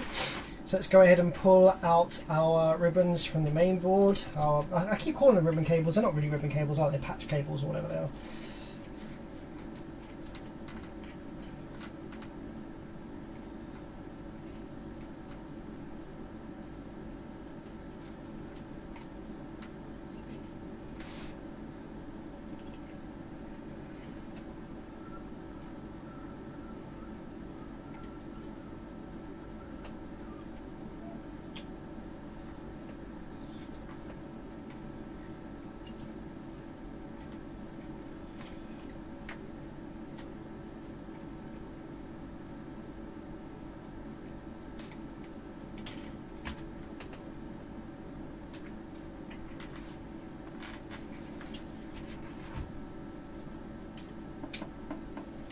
Yeah, I definitely could have had a bad solder joint on the on one of the pins leading to the driver card, like the actual on the driver card itself. It is possible, yeah.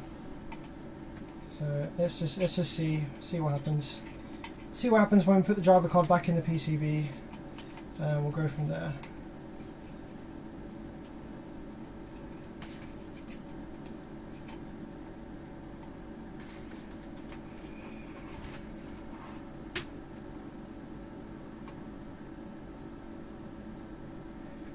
Come on. Pick it up, pick it up, pick it up, pick it up, put it over there.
The one thing I've realised is that when the issue is happening, you know, when it's actually posing the issue, I've noticed that the amplifier starts in protect, which is really useful. It means I don't have to keep probing that Q24 every time,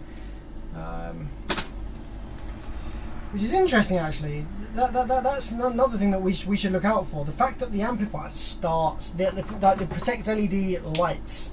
So maybe I should actually look at what that LED is. Because that's a signal. The protect LED coming on is a signal out from the driver card, something else. So I could trace that. Like, it's a bit of a weird one, that the fact that it would be in protect straight away. That suggests that the issue is coming from the short mute. That does, doesn't it? If the issue is coming from the short mute, that would illuminate the protect LED.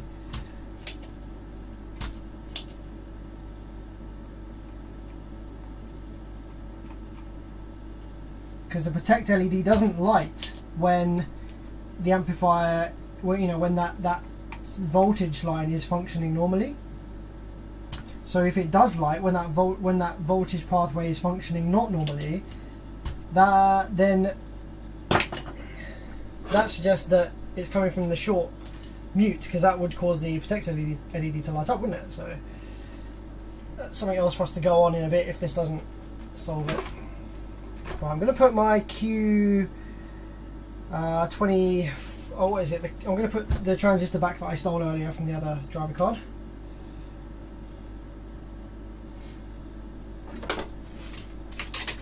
So just so that everything is back, because I can't get to it, I don't think, once I put this back in place. So let's get that in there. Get some flux on there.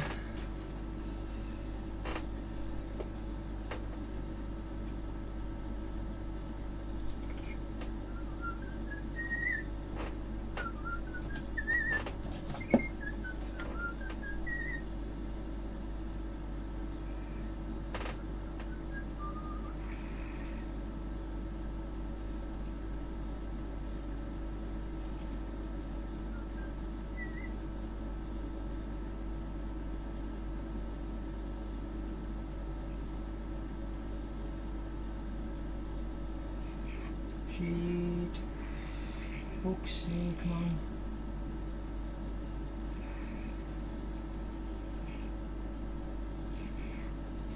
It was soldered and I had to go and move it one last time, didn't I?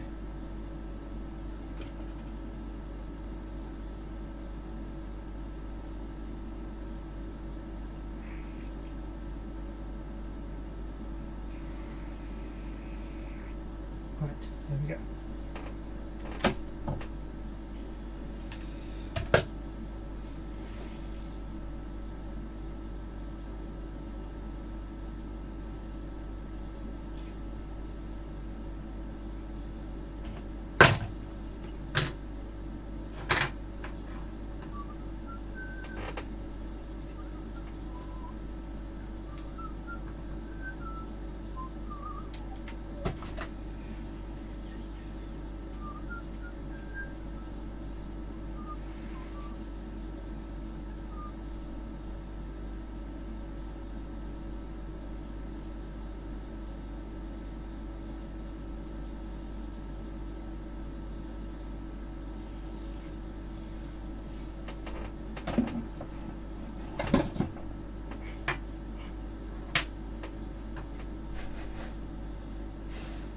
Okay, so let's squeeze this back into the board then and see if anything's changed.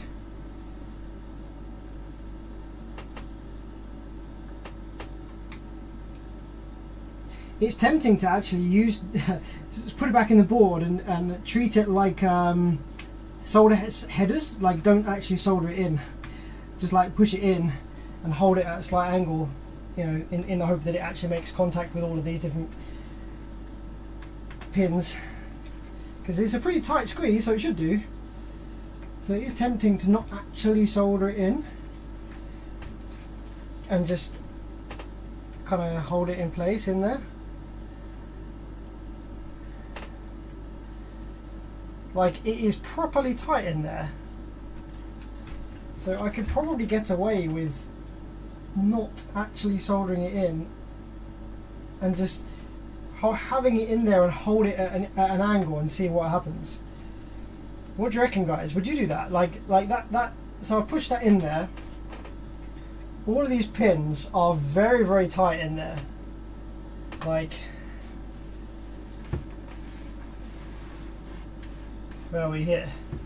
So I could just like hold the board at a slight angle just to make absolute continuity, just to see what it does. But I don't want to like cause any issues by one pin not being connected or something. Like if I hold it at an angle, it should make all of those pins contact, shouldn't it? It's tempting just to do that and see what happens. I've done that before on amplifiers where I've had intermittent issues with the driver card to save me keep soldering and desoldering. Yeah, I'm tempted to do it, you know. Screw it. Let's do it.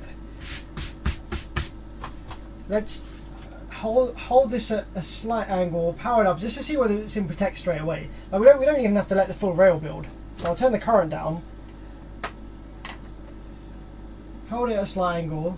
Is in protect.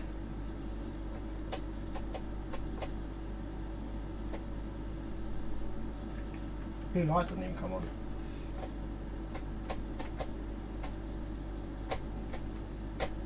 Yeah, it's in protect. What the fuck?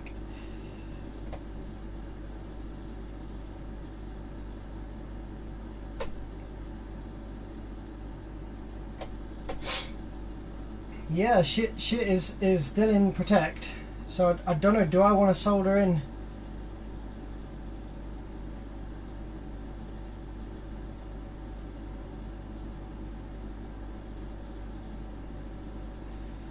Personally, I would have soldered the female headers to the board.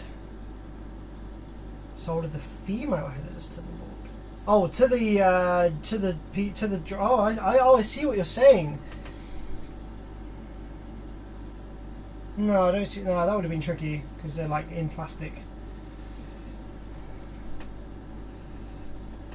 Right. So hang on. With the driver card in, it starts up in protect. Okay.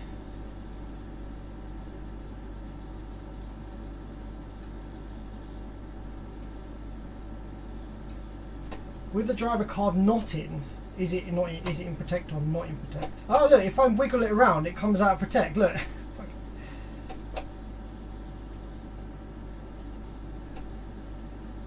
Maybe I should solder it in.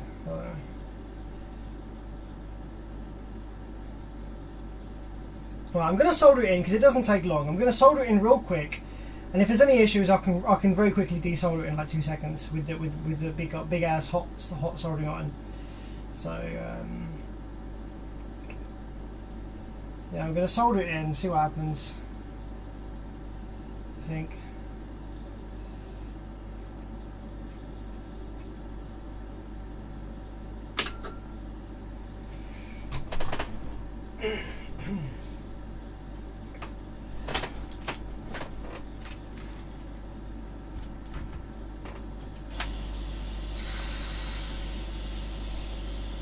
They make female headers you can solder in. I don't have any of those, unfortunately.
It must be like if this doesn't, if it's not this, if it's not just that it was making a dodgy connection to the board here, it's got to be something like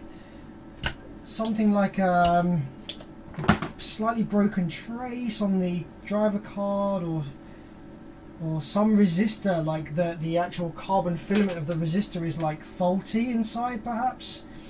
Maybe I should try, you know those resistors that I was reflowing earlier? Maybe I should try actually replacing those. You know the resistors that give the 10 volts that are going to allow 5.4 volts onto the onto Q24. Maybe one of those resistors is like slightly cracked or damaged inside, and like flexing the board slightly allows it to make a connection through the resistor. Right, so that's all soldered back in place. So if this doesn't now just work every time, then we know that the issue is actually on the driver card itself, and this was a whole waste of time, us putting this back in.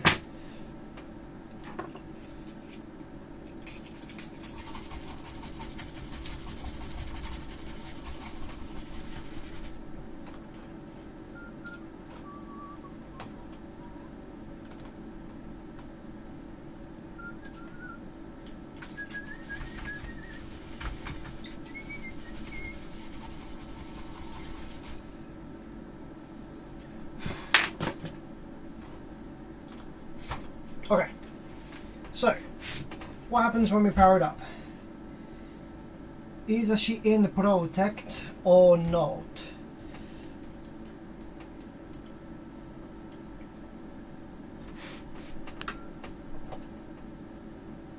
Is in protect. Fuck you.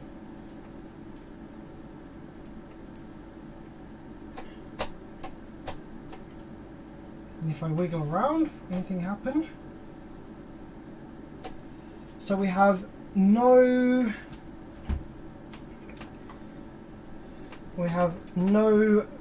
activation signal being sent to pin 3 of this drive IC location, which is the problem, which is the main cause of issue.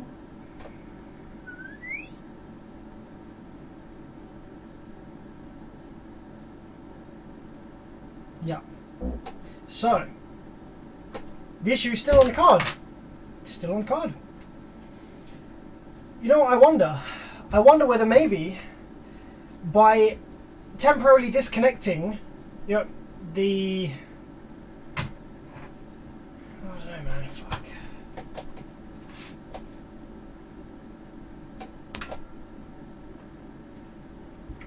Can I get this to come out protection by like wiggling this driver card around?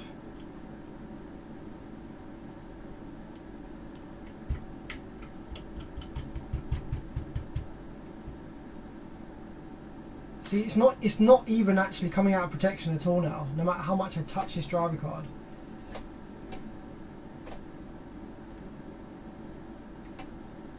Only by removing this driver card does it come out protect. Fucking hell, man.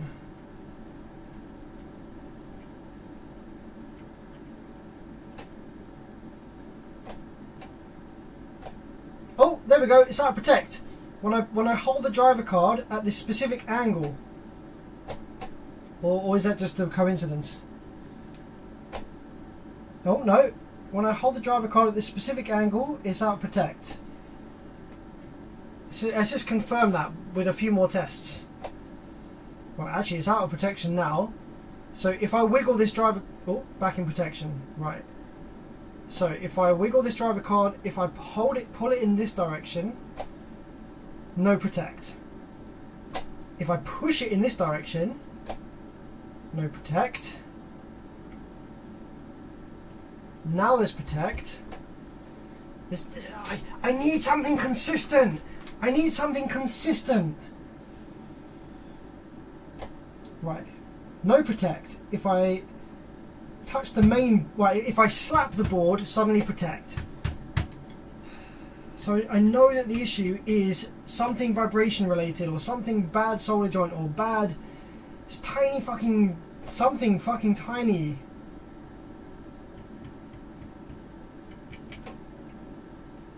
Something tiny is the issue.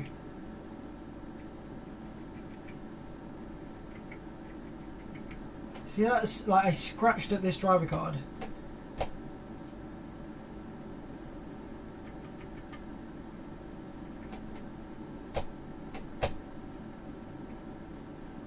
I'm just checking the others now to see if they do anything.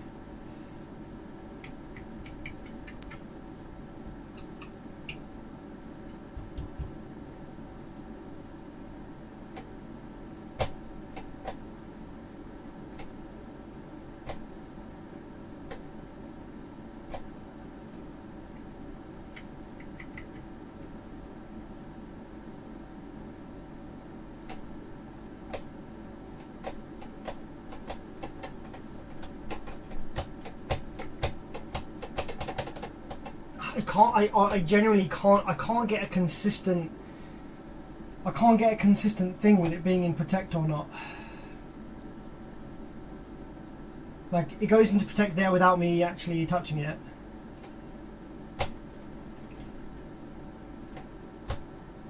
Now it's not in protect. Now it is. It's like it goes. So it goes into protect after a certain amount of time of of detecting that there's not anything there. Okay, that's normal. So it goes into protect after a certain amount of time and not detecting anything's there.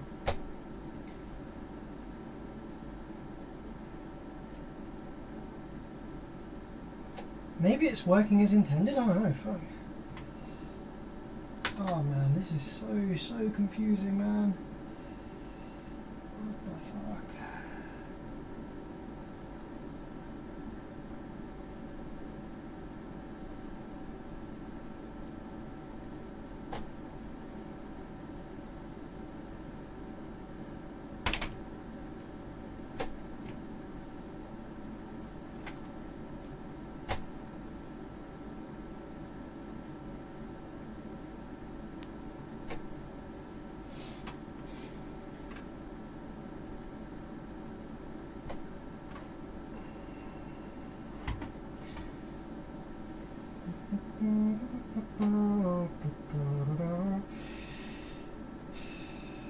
So the current has nothing to do with it because the amp's not going into full protect. You see, the other channels are still working. So the reason that the current increases when it goes into protect is because the other channels are actually activating their class D, which is why the current increases.